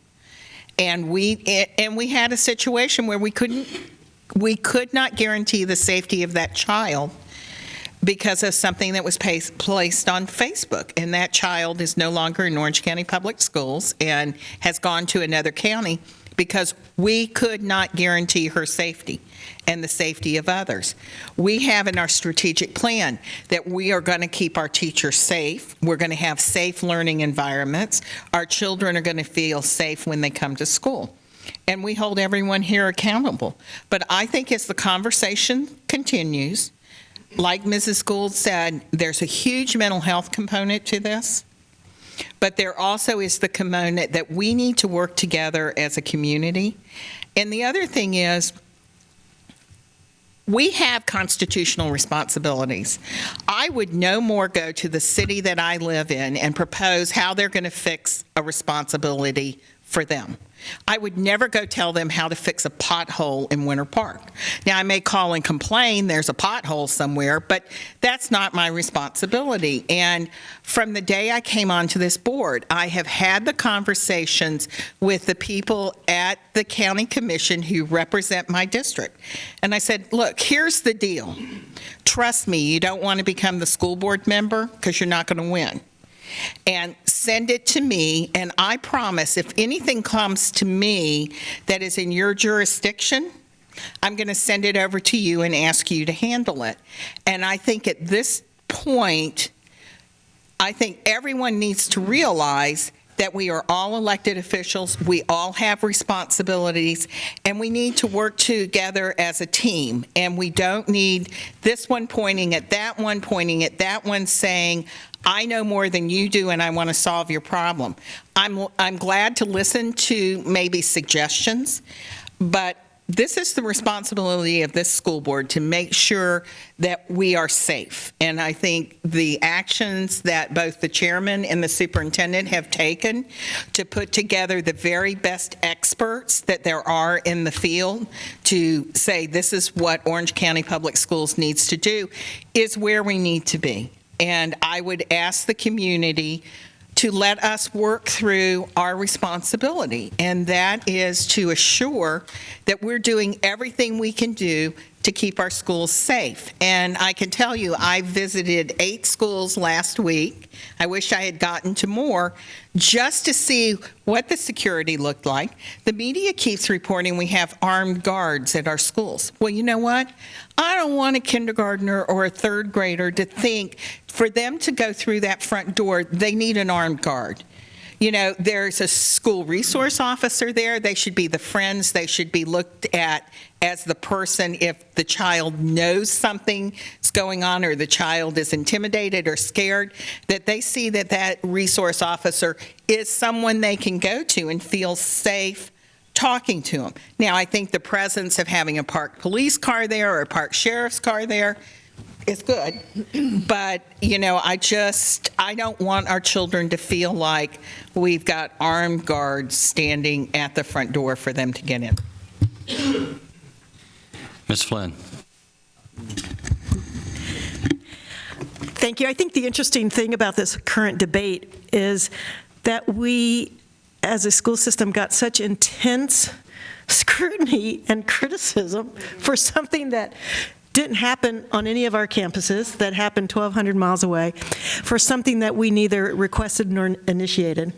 But I want to thank you, Mr. Chair, and Superintendent Jenkins. I think your leadership during the last few weeks has been stellar, and I thank you for representing us so ably on all these TV stations and radio commentators and the comments. I agree with you.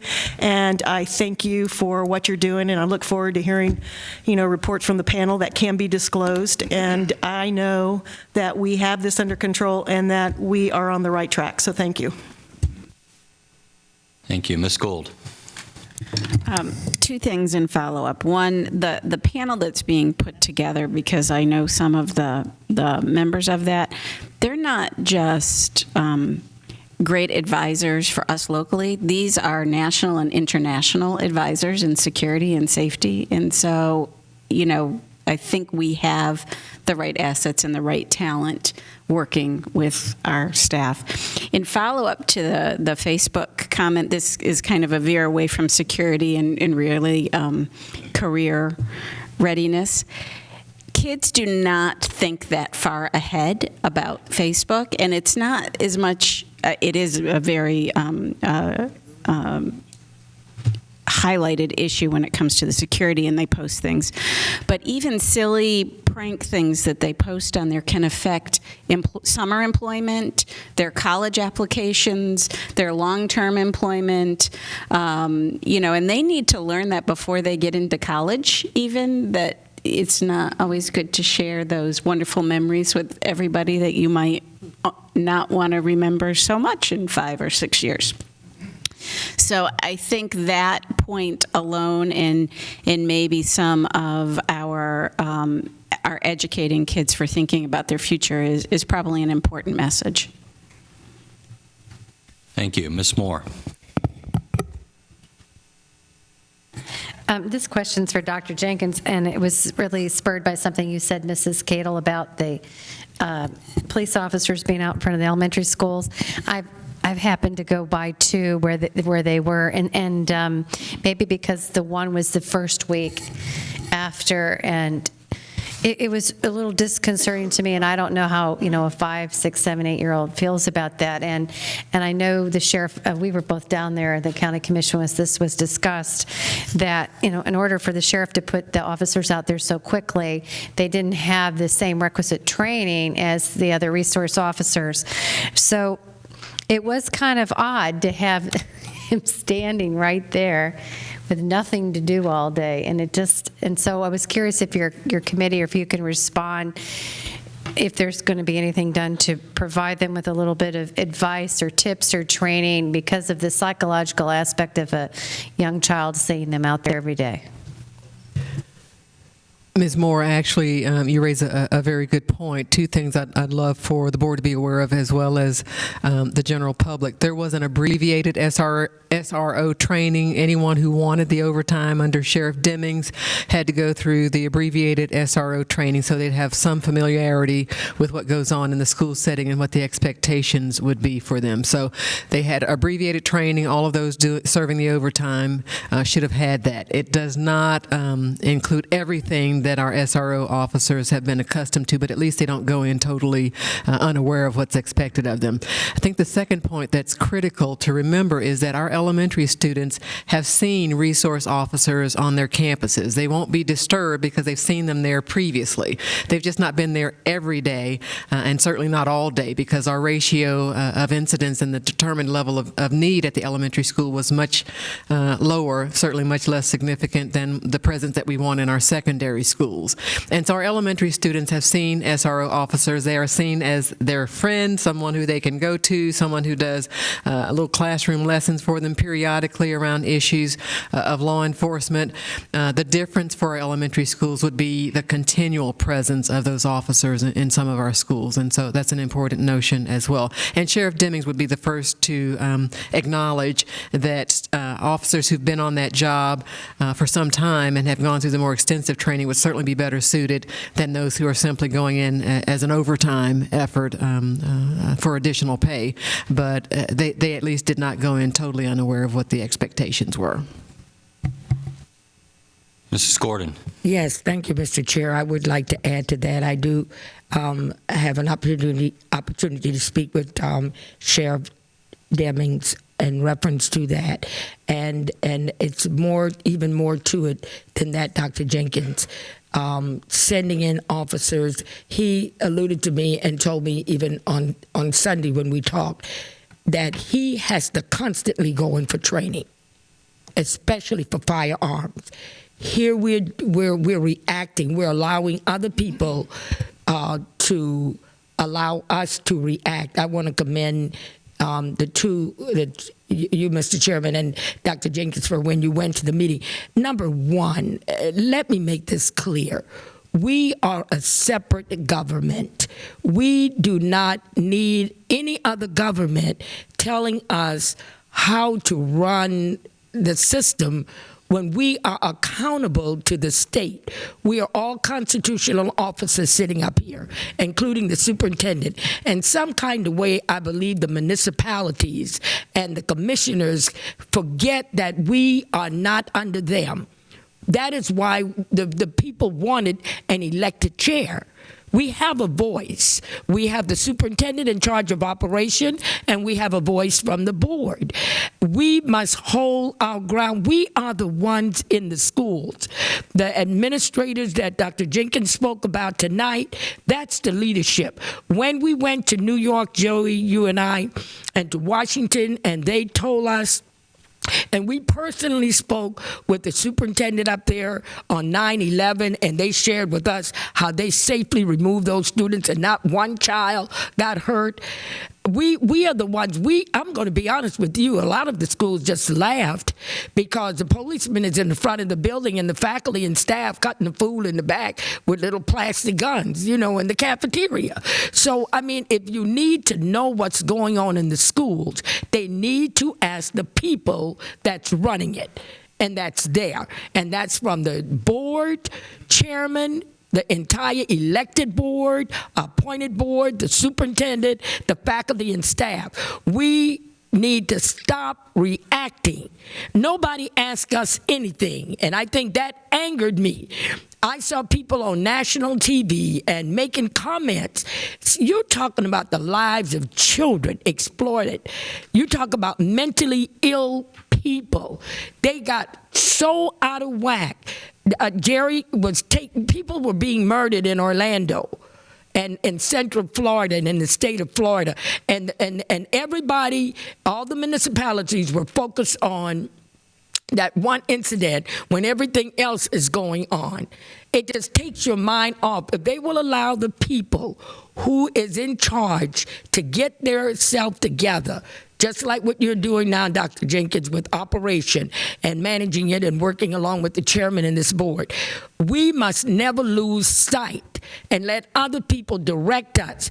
And I also thought to select the county and not the municipality. That's the first call I made to Dr. Jenkins. Whoa, wait a minute. How are you going to do that? You don't know where a mentally ill person is going to strike. One thing you must always remember in life, the thoughts that a person thinks, you cannot control it. You don't know where they're going to strike next, but it begins with a single thought. And they allow that thought to take over their mind.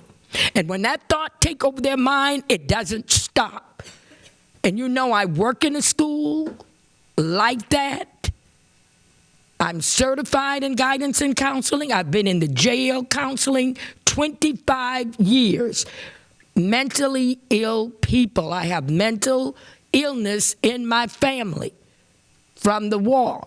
The Iraq war, when these people come back, when your family members come back, because of what happened over there, they are mentally ill. When you find people doing ill thoughts and they don't find a way to get counseling for it, to get help for it, it's going to continue. But one thing I want this board to do, stay focused on the government in which we were elected to run.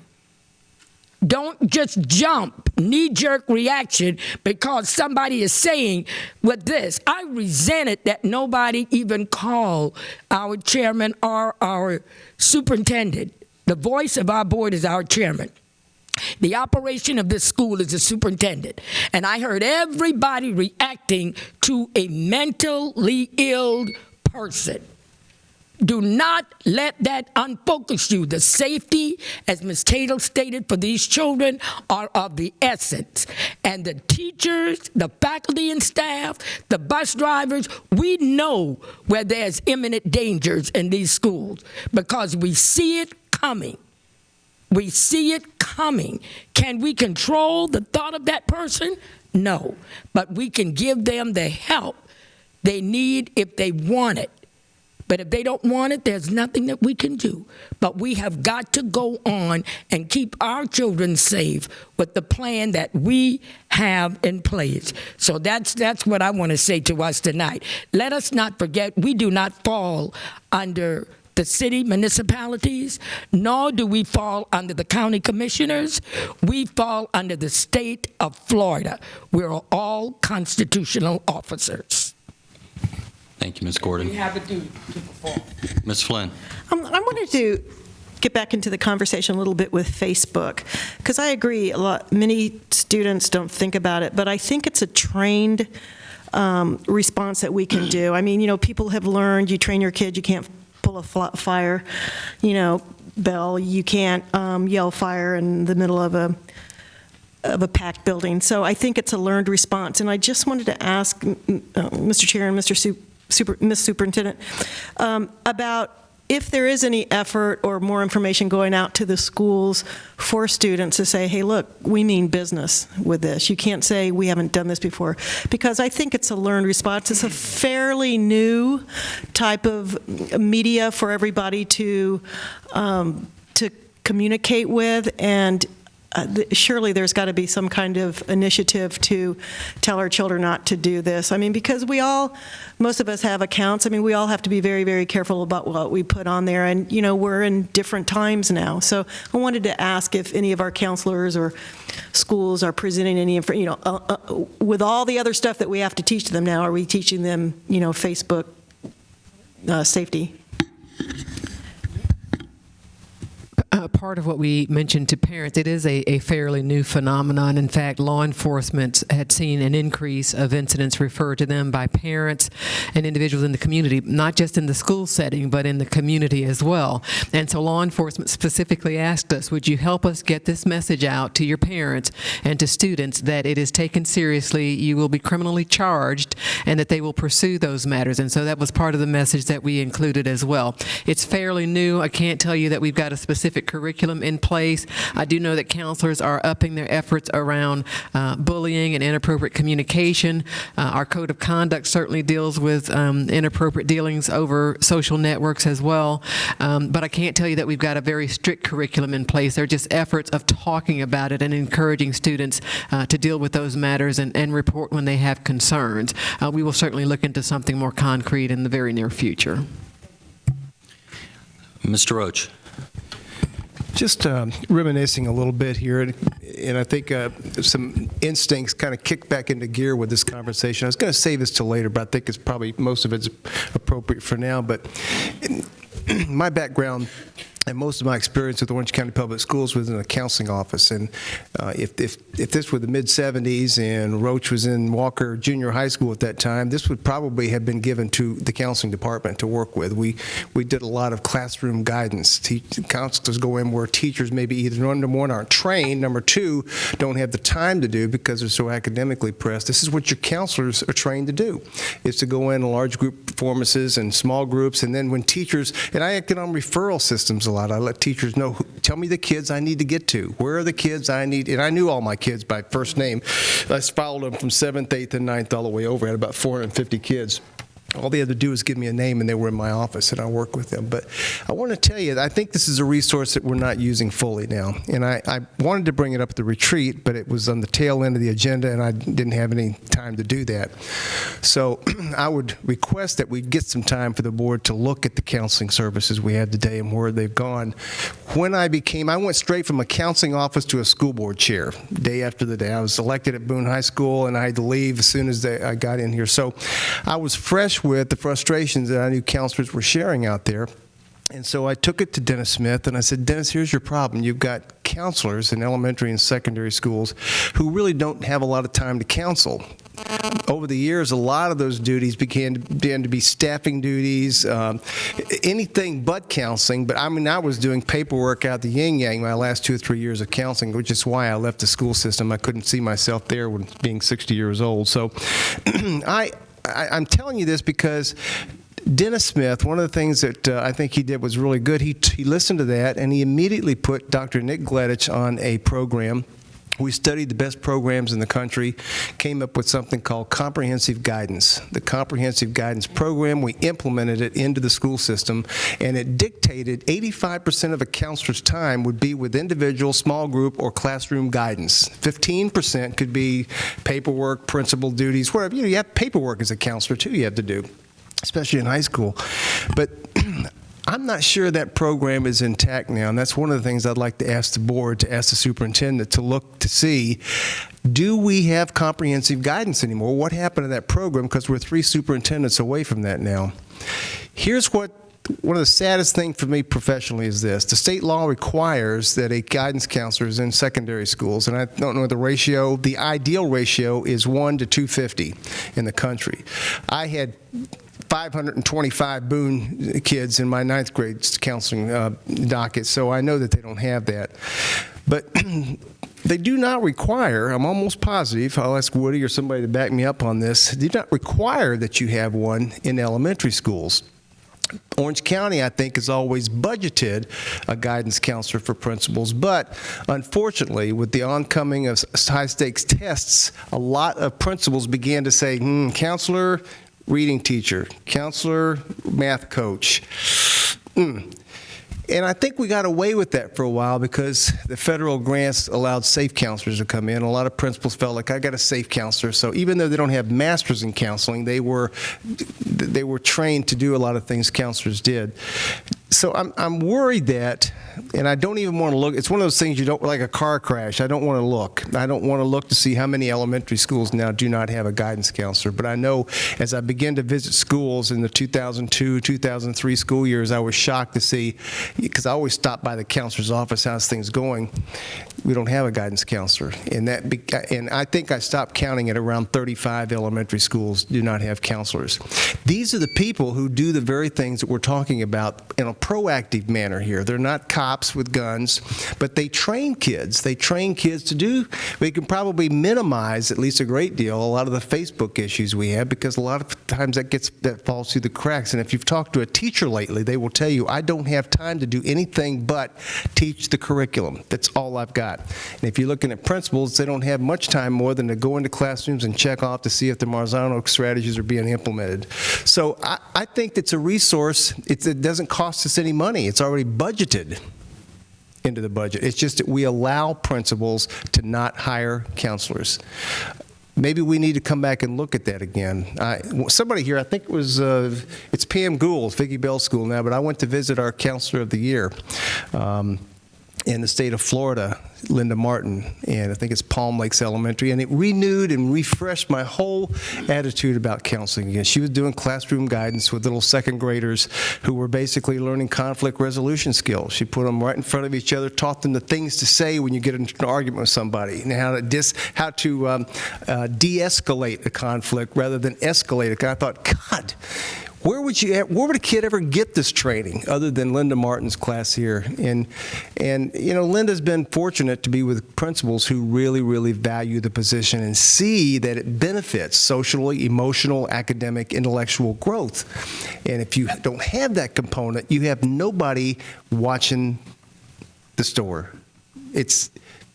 So I got to play free safety as a counselor. I got to be in the backfield and look and go where the problems were, and that's what they do. But if we don't have them, they can't do it. On the other hand, on the other spectrum, I had a gold mine here at the ELC just before the retreat. I was going to bring you this because there were some concerns about high school counselors not having schedules ready last year. So I found 35 of them in the same room, and they gave me 30 minutes. And I said, here's my ears, talk to me. What happened? There's some concerns at the board table. What happened? And I must have gotten 15 different stories, because that's how many different ways principals are aligning the counselors up with their summer schedules, et cetera. See, when I was a counselor, it was a 12-month position. We had schedules. We had to write them, but we had schedule the first day. Counselors don't have 12-month positions. So you have schedules in a school because counselors are volunteering as many as 20 or 30 days in the summertime to get that done. So I think you got to ask, where are your values, board? Where's your values? What's your staff look like? What's the allocation look like? And how do we balance it? So I would strongly recommend a workshop and allow these counselors to talk to you and to tell you what's good for kids. We'll tee it up, Mr. Roach. Good suggestion. Mrs. Robinson. I just want to make a brief comment on this topic, too. I did speak with Sheriff Demings, too. I ran into him last week, and we had a long conversation about a lot of things that Mrs. Gordon mentioned. And I just want to say, though, I am thankful to him that he, even though he got kind of pushed into this, he stepped up, and I am thankful for the deputies that are there helping us out. I just want to point out to the viewers who watch this, if they watch this broadcast later, I've had several people say to me, because the paper or the media reports Orange County's spending $3 million, that's not Orange County Public Schools spending that $3 million to put these deputies in our elementary schools. That's Orange County government. And I just want to make sure I get that out there, that's in the public, that we are not allocating dollars that we would use on student achievement for this. And I just want to make sure that people understand it's Orange County government. And I know when I read it in the paper, it doesn't say government. It just says Orange County, and people assume that's us. So I just want to point that out. Thank you. Thank you, Ms. Cadle. A couple of things that, as the conversation has gone on, that I have thought about is, first, this would be a great opportunity for us to hold community meetings with parents and come up with some basic guidelines of, if you have a middle school child, if you have a high school child, here are the things you need to look at, even maybe talking to some of the Council of Great City Schools and see, or the Cube at NSBA, and see if there are any good resources for parents, provide links for them, but really kind of open their eyes to the seriousness and how important it is. I mean, I know a story of a young lady who was trying out for a sorority at one of the universities, and there were pictures on her Facebook page, and there was language that really wasn't appropriate to be on Facebook, and she did not get in that sorority. So not only is it jobs, I mean, it is across all areas that it touches. So, maybe we can take a lead in going out to our parents, and, if 10 come or if 100 come, at least we've started getting the message out. And the second thing, and Mr. Roach, one of the things that people keep saying to me is, I'm not sure school counselors are who we need. It's school psychologists we don't have enough of. And I know that Senator Dieter has put in a bill for consideration in the Senate, I believe, Mr. Sublette, is that correct? To fund additional guidance counselors.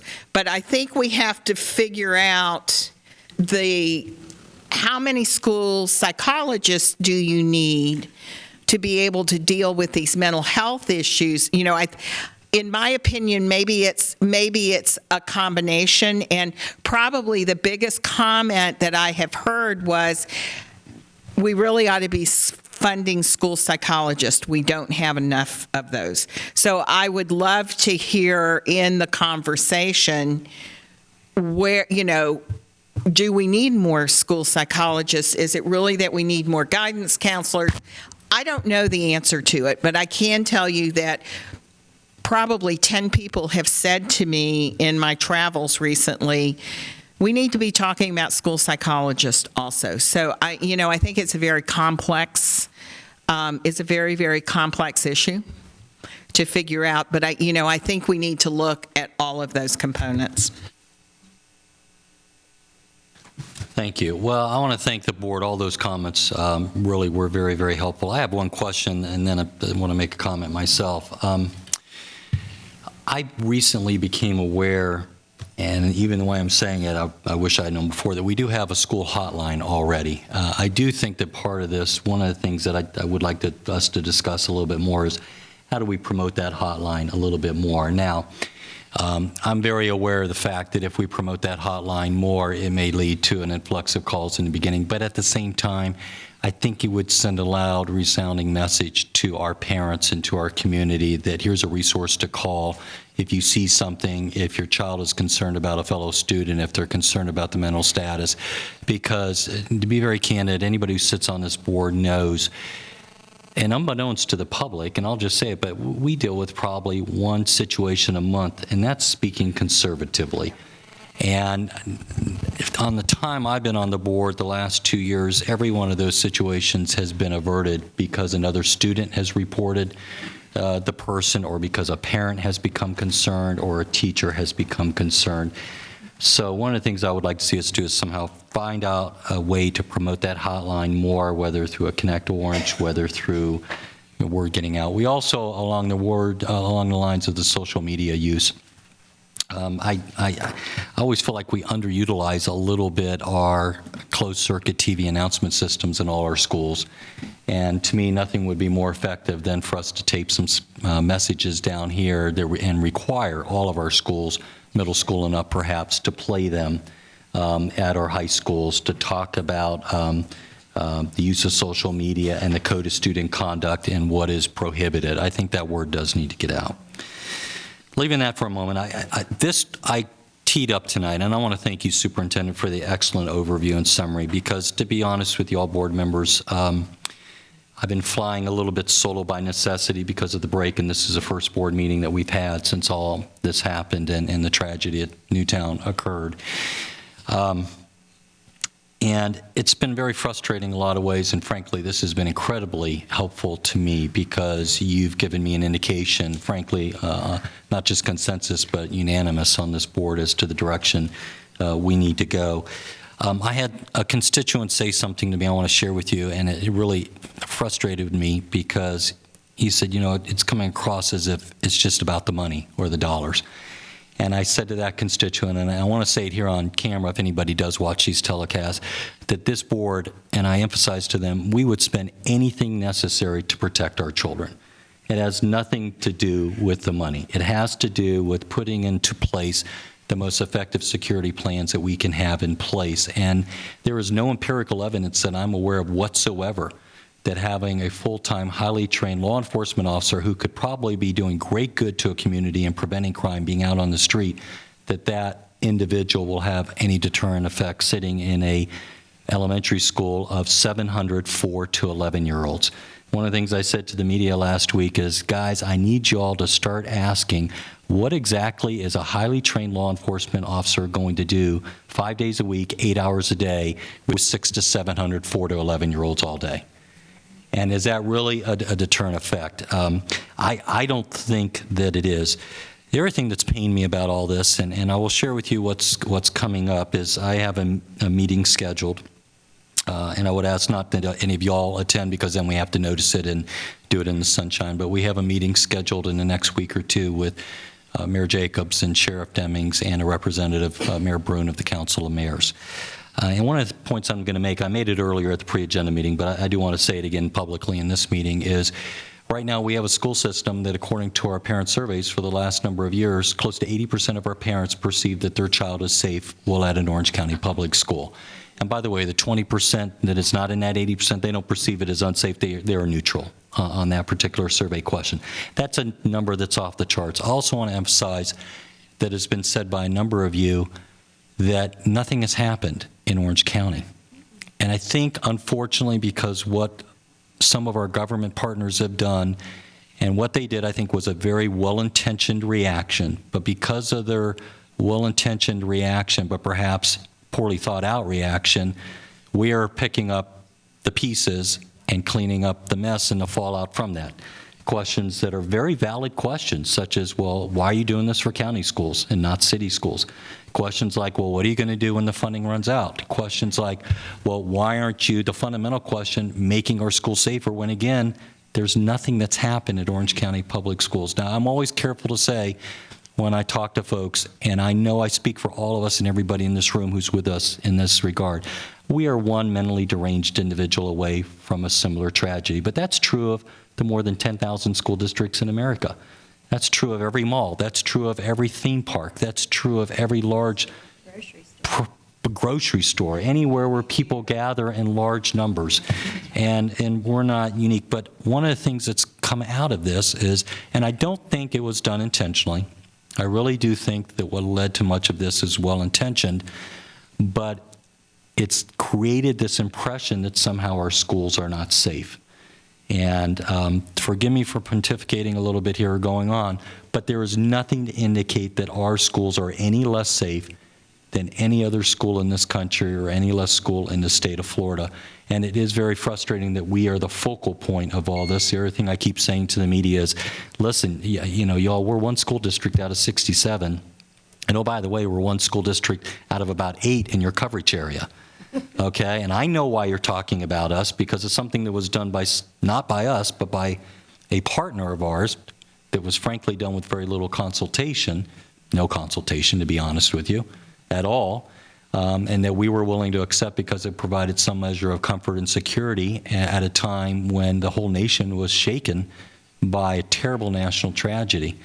But again, you know, we need to start, and I keep telling folks I really stole this from Jerry Demings, and I admire him as well and appreciate his leadership on this issue.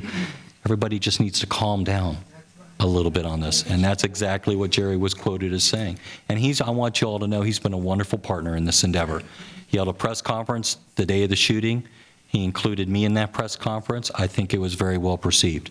Now, the last thing I want you to know is, and nobody has asked me or called me on the carpet for it, but there was another little brush fire last Friday in Media Storm. I want you to know as a board that, unfortunately, in this regard, I think there was political grandstanding going on, because what was originally a meeting that we were more than happy to participate in to talk about the issue of law enforcement officers at city elementary schools, the agenda was changed less than 48 hours before the meeting, and I brought this, if any of you all want it, you can look at it, to include such topics as our code of student conduct, or the reporting of crimes, or whether we should have a private security force, or, and I think this is really what a lot of it was about, our contract reimbursement rates for school resource officers. Okay? In hindsight, I did a lot of questioning of myself that afternoon after the media firestorm over whether we had made the right call, till I watched all the TV news reports that night and saw the video of that meeting, and it would have been a bloodbath if one of our senior administrators, I couldn't go, I was in depositions that day, or if the superintendent had gone, because frankly it looked like to me from our reporting back that it was an hour and a half to 2 hours of haranguing on the issue of our contract rates, our reimbursement rates are too low, et cetera. And we're going to work to address that and cover some of those issues. So that's where we're at. It's why I wanted to have this discussion tonight. I really needed to hear from the board. One of the messages I'm going to convey in that meeting in the next week or two is we need to come together and we need to start singing out of the same page of the hymn book, because otherwise, you know, we're going to get into a posture where we have to assert our constitutional authority, and I don't want it to come to that. And, you know, we want and we value our strong partnership. You know, when I was very frustrated last week, I pulled back and I said to myself, Bill, you have to keep in mind that although we are constitutionally charged with the control, operation, and supervision of the public schools, these are the community schools, and we have to keep that in mind, and we all want our community to take ownership of the schools. But the closing point I'll make is that we are going to do everything we can to make sure our schools are secure. I want to thank the superintendent and her staff. Mike Eugene has been terrific. And again, we need to all keep emphasizing, and everybody on this board has already, you all have been wonderful partners, that our security arrangements are kept private. And we no more want to publicize those security arrangements than Disney publicizes its security arrangements, than the courts publicize their security arrangement, then the airports publicize every aspect of their security arrangements. And frankly, the best security is to have security arrangements that those who are threats don't know about. So thank you for this discussion. It's been very good. Mrs. Gordon?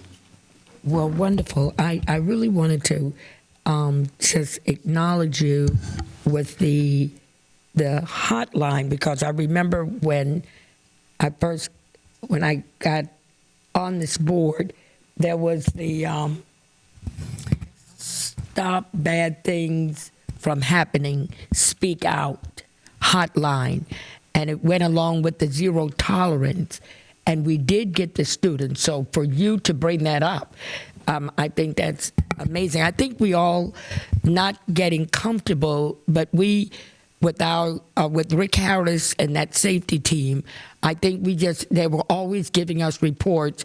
They were always on top of it. Anything happened, they were right there. We got the late night calls, assuring us. And I think we got comfortable because all of the little yellow stickers are gone, except the one that still remains. And we had one that says, see a kid with the gun, tell someone.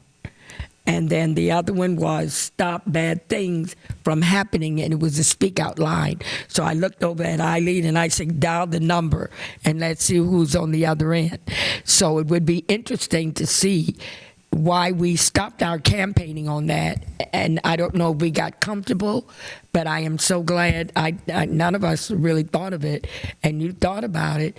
Even if that line is not working anymore, we can get an OCPS speak out line, and we need to get that information out to the students. So I do want to thank you for that, because that's what we did as counselors. It was those calls that came in. And Harriet Murhill, I cannot help but talk about Harriet Murhill and Margaret Gentile, because they ran that counseling program. Dr. Poe and I were in it together. And I mean, we were the elementary counselors of the year and everything for Orange County and all over the state, and went all over the United States, helping. Orange County went all over the United States, putting elementary counselors in schools within the nation. And I happen to have been one, along with Dr. Kathy Poe, that traveled all over the United States to get elementary counselors under Governor Bob Graham. That is the last governor that saw fit to put elementary counselors in. That's when you had the Yellow Brick Road. That's when you had Project Bridge, building realistic, individualized developmental guidance experience. That's what Kathy and I mean, we knew it upside down. We bridged that gap between the elementary and the middle school and the high school. Back then it was junior high. But we did that gap, and then they dropped back to kindergarten when they brought that in, and that was Sarah Sprinkler. So you had all of that. You had Richard Chapman.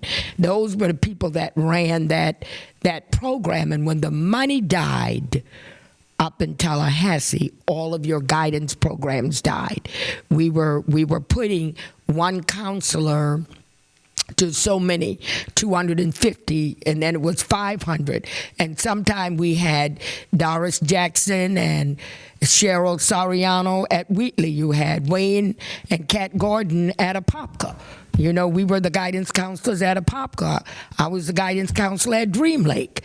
So that's how they did it. We teamed up together. There were 2 elementary counselors in certain schools, and we were all over. We went from east side to the west side, from the north to the south, but it was a funded program, and that's where the money came from. It did not all come from Orange County Public School. We did not have that kind of budget. It was Governor Graham and and Florida State University that we had top people lobbying the legislator. You were there. I keep telling you, you were there because we lobbied you. You were there in the legislature at that time where Billy Henry lived in your office. Billy Henry lived in everybody's office. She was the state guidance person that got the money for the entire state of Florida.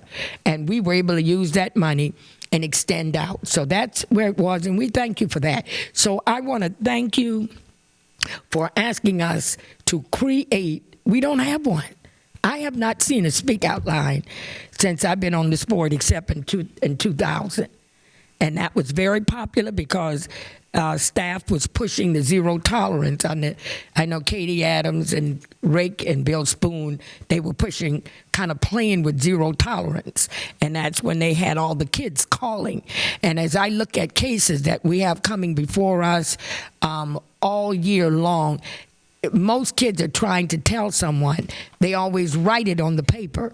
But that hotline, that Speak Out 1-800 line, was a line that they would call, and we would get it before anybody had to come before the board. So thank you, and I do hope that you, on behalf of the board, get with the superintendent and let's see if we can get I really love this, that bad things happening and you see it, speak out. And let's see and thank you so much. That thing touched my heart because that is one of the missing links. If we cannot afford the counselors, that is one missing link. Kids will tell. And now we have the social media. They'll tell it quicker. That's how we find out a lot of things, because it's on the social media. So I thank you so very much for that. Thank you, Mrs. Gordon. Mr. Roach.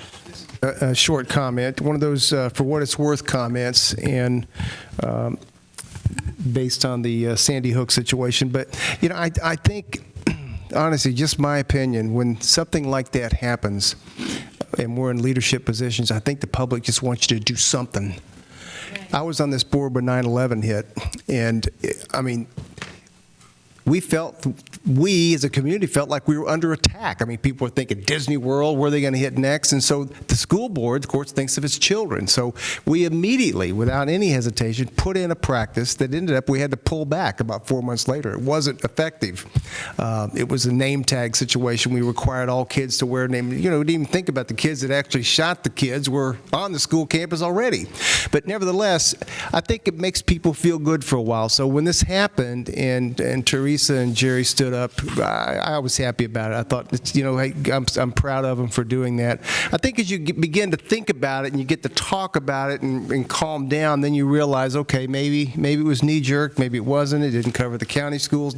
But I think to their credit, they acted. And that's now we have to, and I'm sure that much of the conversation here has been correct tonight, but I think that's what it is. I think people just say, do something. Thank you, Mr. Roach. Superintendent. Thank you, Mr. Chairman. I wanted to clarify the Speak Out program. I think it's clear that we need an all-out campaign or marketing initiative around it. We can certainly ask principals to reemphasize it, but the Speak Out program is still in existence and posters are in schools. Kevin Ballinger mentioned that they are looking at even putting the posters on our buses as well, because we need students to recognize that it is available to them. When you call that number, there is a live voice that answers. It's manned by similar efforts that the crime line efforts are manned, and then they make those referrals from those calls. And so the service is there. Clearly, we need to probably reemphasize and do an additional marketing campaign. General Counsel sitting next to me mentioned for this generation, it might even be worth our consideration to look at a texting hotline, because this generation is more apt to send text messages, perhaps more so than actually calling on a live telephone line. And so we'll look into that as well. But I wanted to mention the posters are available, and that we are looking at putting the posters on our buses as additional emphasis to our students, so they know it's available. Mrs. Robinson. I know just recently I went to a presentation at Howard Middle School where we were talking about bullying. The WWE wrestlers came in and talked about the anti-bullying campaign. And I can't remember the name of that campaign. Can anybody remember the name of that anti-bullying campaign we have going on right now that just started? And it has a Act for Change. Act for Change. It has is that the same line that children can call in, and there's a different one for parents and children to report bullying and harassment, either that they're being bullied, harassed, or that they have seen it, have spotted it. So there's that too. We probably need to publicize that in a similar way, because bullying and harassment can be very closely linked to security. Thank you. Ms. Cadle. Well, and while we were here, because I know that there was a hotline in place in one of my high schools that was having some problems, and I just went to their website, and the Act for Change is on the front page. I haven't had a chance to go to all three of them, but this one, when you scroll down on the front page, the Act for Change logo was right there. So, we need to make sure there's some consistency, and probably our students know what it is, but maybe our parents don't know what it is. So, that may be something else to put into that campaign. Mr. Chairman, I'm sorry. The current Speak Out hotline, students can send text messages to that phone line as well. I apologize for that oversight. Okay. This has been excellent. Again, thank you, members. General Counsel, report. You have a report. No report. Well, actually, the only report is next Tuesday we are going to be gathering for another exceptions hearing. It's another employee matter, so you will be getting packets by close of business tomorrow or by Thursday morning, and then you will be gathered for the sole purpose of having an exceptions hearing. Please remember that Mr. Palmerini will be acting in the capacity as counsel to the superintendent. I will serve as counsel to the board to advise you during the hearing. And I believe there's 5 exceptions, so we will be laying out all the arguments and so forth for your review in the next couple of days, and you'll be getting that assessment. All right, thank you for that. All right, committee reports. Communications. Thank you, Mr. Chair. I wanted to announce we'll have a meeting in probably about 30 days. I am just trying to get through a lot of work on the Jazz Festival in terms of sponsorships and organization. We had done quite a bit of work in communications last year about word clouds and developing talking points and things for the next 2 years of strategies, and did some additional research. So bear with me. I hope to have a meeting in the next 30 days. And then just to get on your calendars, save the date if you're interested in coming. The Jazz Festival is Saturday, March 2nd at the Popka Amphitheater, and this year it's why it's been a fair amount of work because we have 30 schools participating this year. And we added a lot of the West Learning community, and so it's been a little bit more work to get it off the ground, but well worth the time and effort. So that is the end of my report. Thank you. Thank you. Legislative, Ms. Flynn. I don't have an actual report, Mr. Chair, but we will be scheduling a meeting within the next month or so that we can get ready for our legislative visit to Tallahassee. Great. Community, will you let us all know the date of that? Board members? Oh, is it the FSBA one? Okay. The FSBA one. The legislative days. What do they call it? Oh, it's days in the March. legislature. It's March. I think I have to be there on the 22nd, and I think it starts on the 23rd of March. It's that Wednesday, Thursday, 19th to... I'm supposed to be there on the 19th for the new board meeting. Well, then that's when I have to be there because I have to address you guys. You've got part 2, though, don't you? 20 to 22 for the days in the legislature. So make your reservations now if you're planning on going. And also, I received a packet. I don't know if you all received a packet on the Fern update and the talking points from NSBA. I will ask School Board Services to take and scan that document and send it all to you because there's some talking on sequestration, ESE reauthorization, and that. And also the Council of Great City Schools Policy Conference is coming up in March also. And there'll be information coming out from them with talking points too. Thank you. Community Action Board, Mrs. Gordon. Yes, thank you, Mr. Chairman. If everybody would just take a moment, and if you just roll down to 19.01, you will see the entire Community Action Board report in writing. I did attend that meeting on Wednesday with the chairman of the Community Action Board, and I did report to you in the pre-agenda meeting that Mr. Carl Anderson has gone into one of a fabulous limousine service. Believe it or not, he gave up the directorship. I think his wife is a lawyer, and they have gone into cooperation, and they've become CEOs, and everybody wished him well. He was so happy. So I don't know if he was really happy about leaving or he was glad to give that last report. So what I've done, I place your centers on there. I place the activities of your centers, what they're doing for the children in our community, providing the educational opportunity, the financial aid. I usually ask Mel, we take all of that out and then give you the report. But if you would follow along, you will be able to see the 19.1. Also, the community block grants, money that is given back to our communities and our school as it worked. I forgot who's real. I have not forgotten the career and technical ed department that really works with the Community Action Board in making sure that our parents and students that have dropped out of school, that Dr. Jenkins, that is a major part for us because they have been able to pull a lot of people back in school by providing a place for them to live, giving them a car, giving them money, paying the rent, paying for the nursery, paying for their college and the gas. And if they didn't have a car, they give them a bus ticket. So remember that help is there. I think you dialed 3 for the county government. But if they don't know how to get in touch with the county government, then ask them to go to the community center that is in your district, and that help can be offered. So that is our report. We will miss Mr. Carl Anderson. And they also passed out the calendar, and I think most of you have that, of all of the events for the Martin Luther King, which today is his birthday.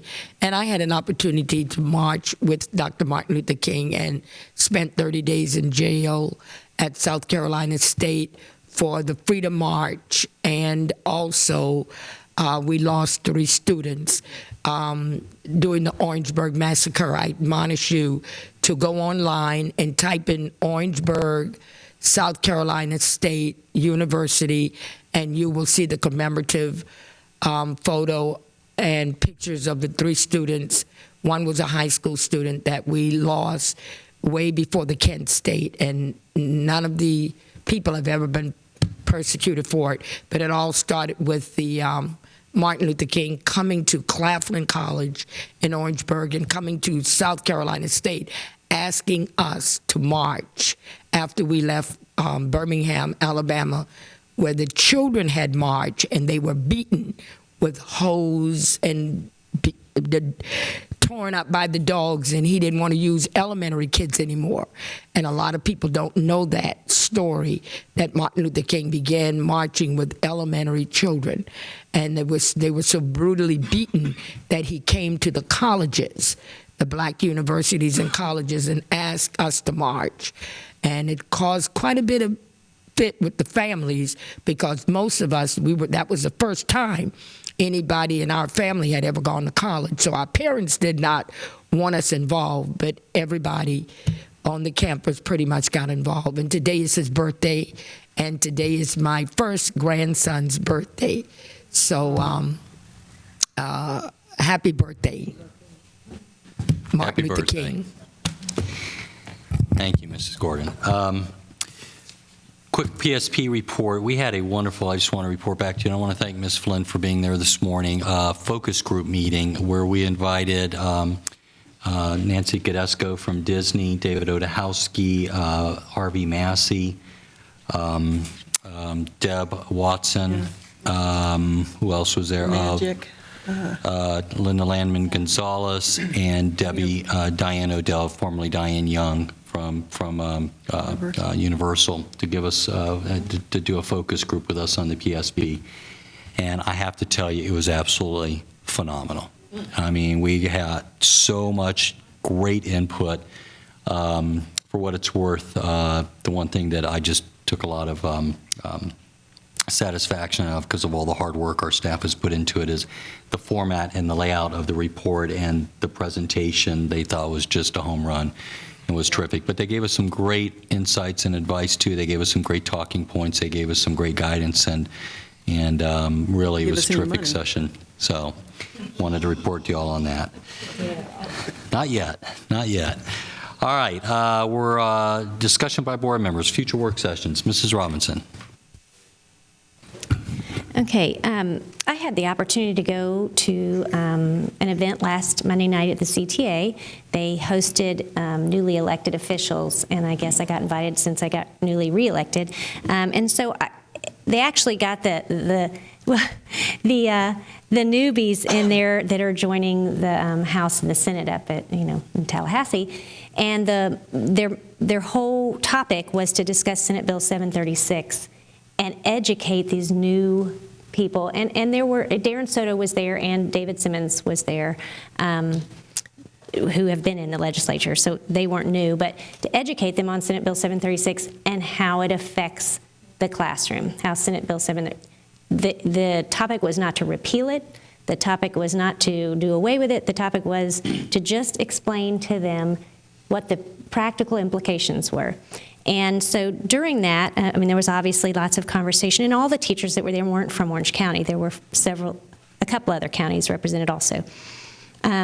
So there was some conversation about Marzano and how we're using Marzano as our instructional evaluation tool, and the VAM, the value-added model, and so on and so forth. So I wanted to see if we could have a work session to educate us. I know on the Marzano and how it exactly works and what the value-added model exactly means. What does that practically mean? What does it practically look like in the classroom? I know when we were at the FSBA in December, there were some programs we could go to that I thought that's what I was going to learn, and when I went in, that wasn't what the topic, that wasn't what they were discussing. So I just want to throw that out there. I would find benefit in that. I don't know if the rest of you would find that beneficial. Mr. Roach is shaking his head. Anyone else want to follow me? If no one wants to learn but me, then I guess I can have my own private tutorial. But I know I have teachers and I've had students say to me, "What is one finger? 2 fingers?" Are you shaking your head yes too? So that you would like to learn too. So I want to throw that out there.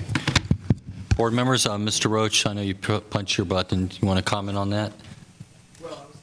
I just want to make sure that the board was okay with this counseling presentation workshop, get that off the table. But this one, of course, I think you know my position. I want that, and I think we need to be literate about all these things that impact teachers in the classroom, because the more literate you are, the more you're able to represent them when you go to Tallahassee. Mrs. Gordon? Oh, no, I was saying, please, don't bring any more Marzano to me right now. I'm just kidding. No reflection on the teachers, but they know that. Oh, Lord. I'm evaluated every day by Marzano. I don't think Nancy realized I'm still a classroom teacher. Okay, I'm back teaching this is going on my 18th year back, and I am being evaluated by Marzano. I use the instrument, I teach those standards, and my principal is in and out of there, helping me to be the best teacher that I could be. So I don't want to have another work session on it. Thank you. As a matter of fact, I will be in Marzano all day tomorrow, beginning at 8 o'clock. In Osceola County, and I will end at 4. I don't even have to go to my school tomorrow. Well, maybe I'll be in Marzano, so you will be punishing me. No, I'm just kidding. Maybe you can have the night off, Kat. Yeah, have that night well, off. I won't have a night off, but I would be, training. Let me say this to you also. The way each school is doing it, and how the administrator, I think Dr. Jenkins said it well tonight, Mr. Superintendent, it is how it is being handled at each school. What you put in it is what you're going to get out. Your attitude with it is what you're going to get out. It is the evaluative instrument that we must use. When we had the Florida evaluative instrument, we raised holy hell about it, and now we have this. I'm not trying to raise holy hell. It's like the FCAT. It is a system that the legislature put in place for us, and I'm going to be at my best to see that I get evaluated my best. I have my numbers. If you're interested in my numbers, I don't want to share them all, but I could share them. It's public record. But it all depends on what my students do. But remember, I get the students Nancy, that you all don't understand. I need you all to visit my school. I've asked you to do that. Then you can see Marzano in action with the students that regular teachers can't handle. But yet my entire life is being evaluated on the kid that brings the gun, the kid that is the bully, the kid that actually killed his brother, the kid that, I don't even want to go into the things that we see and do, the kids that are placed there by the Ninth Judicial Court, the kids that are put there by the school board trying to give them another chance. That's why I wanted us to look at getting a school like that in Orange County so that Mr. Roach, won't keep having a heavy heart. And I talked about that. You need to come see us and take a look, because people are going to talk, they're going to share, but until you look at each individual school and what that area superintendent, what that superintendent is demanding, what the state is demanding, and what each school is doing to make it work for them, I am going to be paid and evaluate on what comes out when my kids don't even want to come to school.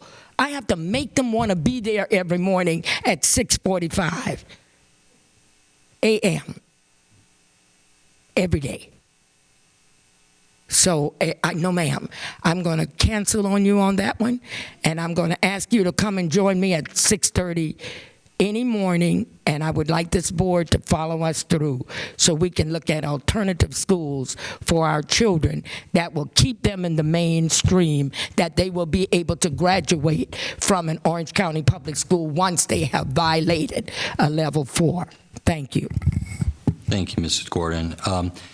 Well, why don't we do this? Because a couple of you have asked to do it, so we'll do a work session on it. Do you mind if I add to it a little bit, Superintendent, when we do that? I think the legislature only gave us 3 options, or is it even 2 options on the value-added model that we could use, 3. So I think it would be helpful for the board to hear the pros and the cons from the professional educator's viewpoint of the other options as well, because it's not as if we can just discard Marzano and do nothing. If we don't go Marzano, we're going to have to use one of the other 2. Yeah, that's a good point. All right, Mrs. Robinson? Okay, I had another question about a work session that's coming up in the future. We have scheduled in March a work session to discuss the potential K-8s and mergers that we've already discussed once, and I know this is a second time around. I wanted to ask, and I had this conversation with Mr. Morris today and Ms. Simpson. We have not yet, as a board, voted to close island zones. Is that correct? I know we've had conversation about it. Is that going to be part of that K-8 conversation that day? Because it's all very interrelated. Okay, just want to make sure that. Okay, then the other thing, I had a discussion with one of my son's teachers this week, and this is definitely something that I think would even have to go higher than us. It would have to come from Tallahassee, but my son went to a middle school IB, so he had Spanish for 3 years. And he's now in freshman Spanish, and he's bored. And the teacher says she has lots of children who've done 3 years of middle school Spanish, and then they get to freshman Spanish, and it's entry level, and they're bored. And she has, this particular teacher has 18 native language speakers that are sitting there twiddling their thumbs. Is there any way we could, in the state of Florida, have a kind of a CLEP test for entry-level foreign language classes? If a child has already, if they're a native language speaker, if they've taken 3 years in middle school, is there a way we could just, so I don't know, that's above us. I mean, I know we can't just choose that because the child has to take Spanish 1, 2, and 3. So anyway, is that something we could look into? Thank you. Okay, and that spurred me. I forgot to do it at the beginning of this agenda item. Board members, I've just handed out the upcoming work session schedule, so it speaks for itself. You can look at it. But we do have the DF school improvement plans coming next, right after collaborative bargain training, and also the issue of advertising in schools and solicitation in schools and naming school facilities, which are old issues that have taken a while to circle back on just because of our busy schedule. I will. It's not that I'm not interested, but I will not be here for the 24th. I will be in Tallahassee. Okay, thank you for letting me know, Ms. Cadle. Mrs. Gordon. Yeah, Mr. Chairman, let me ask you again because I do not see it on here. That day we did the alternative schools, and I did offer our school for visitation, which can be done in the day. And I think with Clarence, I would like to see that schedule before we do the Marzano, because that way you'll be in a different environment, in a different county. You'll get to hear maybe pros and cons. Nobody's going to make up anything. They'll probably tell it like it is, whichever way. But you can observe and watch. But the biggest thing is that we are concerned about our students, that one time they did this, one time they did that, and we have a zero tolerance policy. We as a board have still not yet addressed looking at alternatives on what we could do with our students that have violated a level 4. In Osceola County, it's considered a level 1. And it's in lieu of expulsion. It's in lieu of full expulsion. It's in lieu of suspension. Woody has been there. Eileen has been there. And they recovered. They did extremely well. They're very well loved. And others have been there. I think we need to really look at it as an alternative situation and it's the only one like it in the nation. There are replications, but they are not duplicated as of to this nature, because this is under the court. And with your background in law and the relationship that we all have with the Chief Judge, with the Honorable Belvin Perry, I think that we can look at an alternative. Now, if these students do well, we had our committee to meet today to decide how many we would allow to go back. Not that they are going to go back, but there were certain things they had to do. They can get back to the prom, because believe it or not, that's a major concern for juniors and seniors. They can also be considered in graduation. Now, in our case, in Osceola, it's left up to the principal. If the principal don't want that expulsion, or that person that was suspended or whatever placed by the court, if they don't want them there, back on that campus at all, then generally with the school board of Osceola County, they honor that. But I think it is a system that's a great alternative. And as we listen to these children talk about how their lives have changed, and then we know when their lives have not changed by just listening to them talk. So it really is interesting. So I would like to see, before we do the Marzano, it's some kind of way that you get to talk with somebody outside the county, looking at the alternatives for our children on expulsion and suspension, and where we're going to put them once they have violated our zero tolerance policy. Now, we did say we were going to add it to our meeting type, and I don't see it on here. So if there's any way, Mr. Chairman, you don't have to do it now, but if you could work that out for us. We'll get it teed up, and we'll make sure it's the same time or before Marzano. And it can be done during the day. You don't have to wait for me, because I'll already be. You can do it between 6:30 a.m. and 2:30 p.m. Okay. Those are your new times. Okay. I don't think any of us want us to do them then anyway, so that's not an inconvenience, but thank you. All right, we'll get that teed up, and that's an oversight on my part. All right, Ms. Gould.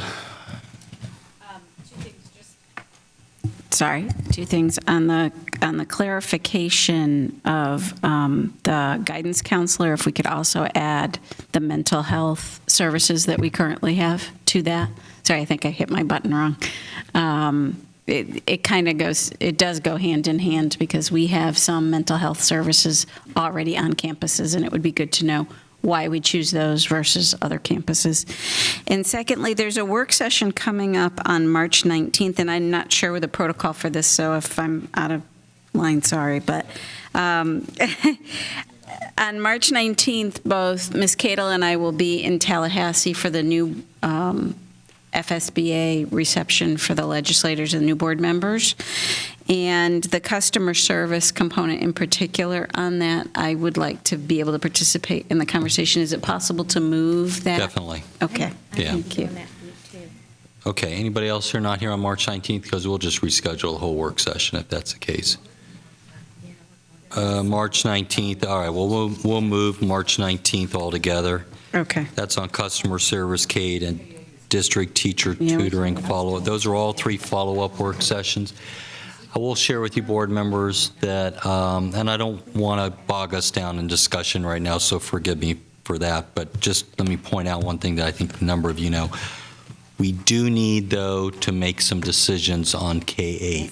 We have some pending facility issues, some facilities that need to be built, and so I'm not going to move that very far because we got to get an answer to some of those questions. So, yeah, we'll swap, but I'm not going to try to do it here at the board table because I've learned, our schedule is like a labyrinth, and Ms. McGill's the only one who can master it. So. Well, and we've never really done this before, but maybe we'll all be here on Monday night, and if we could move it, because I know it has something to do with preparing the capital budget, and they're on a tight schedule, and so maybe that one time, if the board members are in agreement, instead of doing it on Tuesday night, we could do it on Monday night, because time is of the essence on the K-8.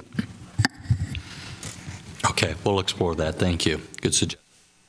All right, anything else on future board meetings or work sessions? Okay, here's what we're going to do. I want to thank the Lufties for being so patient. I know it's taken a long time to get here. So we're going to take, can we really do only 5-minute recess, restroom break real quick? Y'all can get settled in up front. This is, let me make this announcement before everybody starts to get up. This is Mr. Rodriguez. Help me put this in the right context verbally. This is what's a proper term of art for this? Closed session. So we need who to clear the room. We've never done one of these before. Can you just tell us who needs to clear the room? If we could just ask those that are non-essential personnel that will not be involved in the matter of YL, student YL, the discipline proceedings for YL, they can just clear the room. For all intents and purposes, you're going to take a short recess and then come back and reconvene the board and have a closed student hearing on the disciplinary matter regarding student YL. All right, members, with that concludes our business this evening, and we are adjourned. Good job.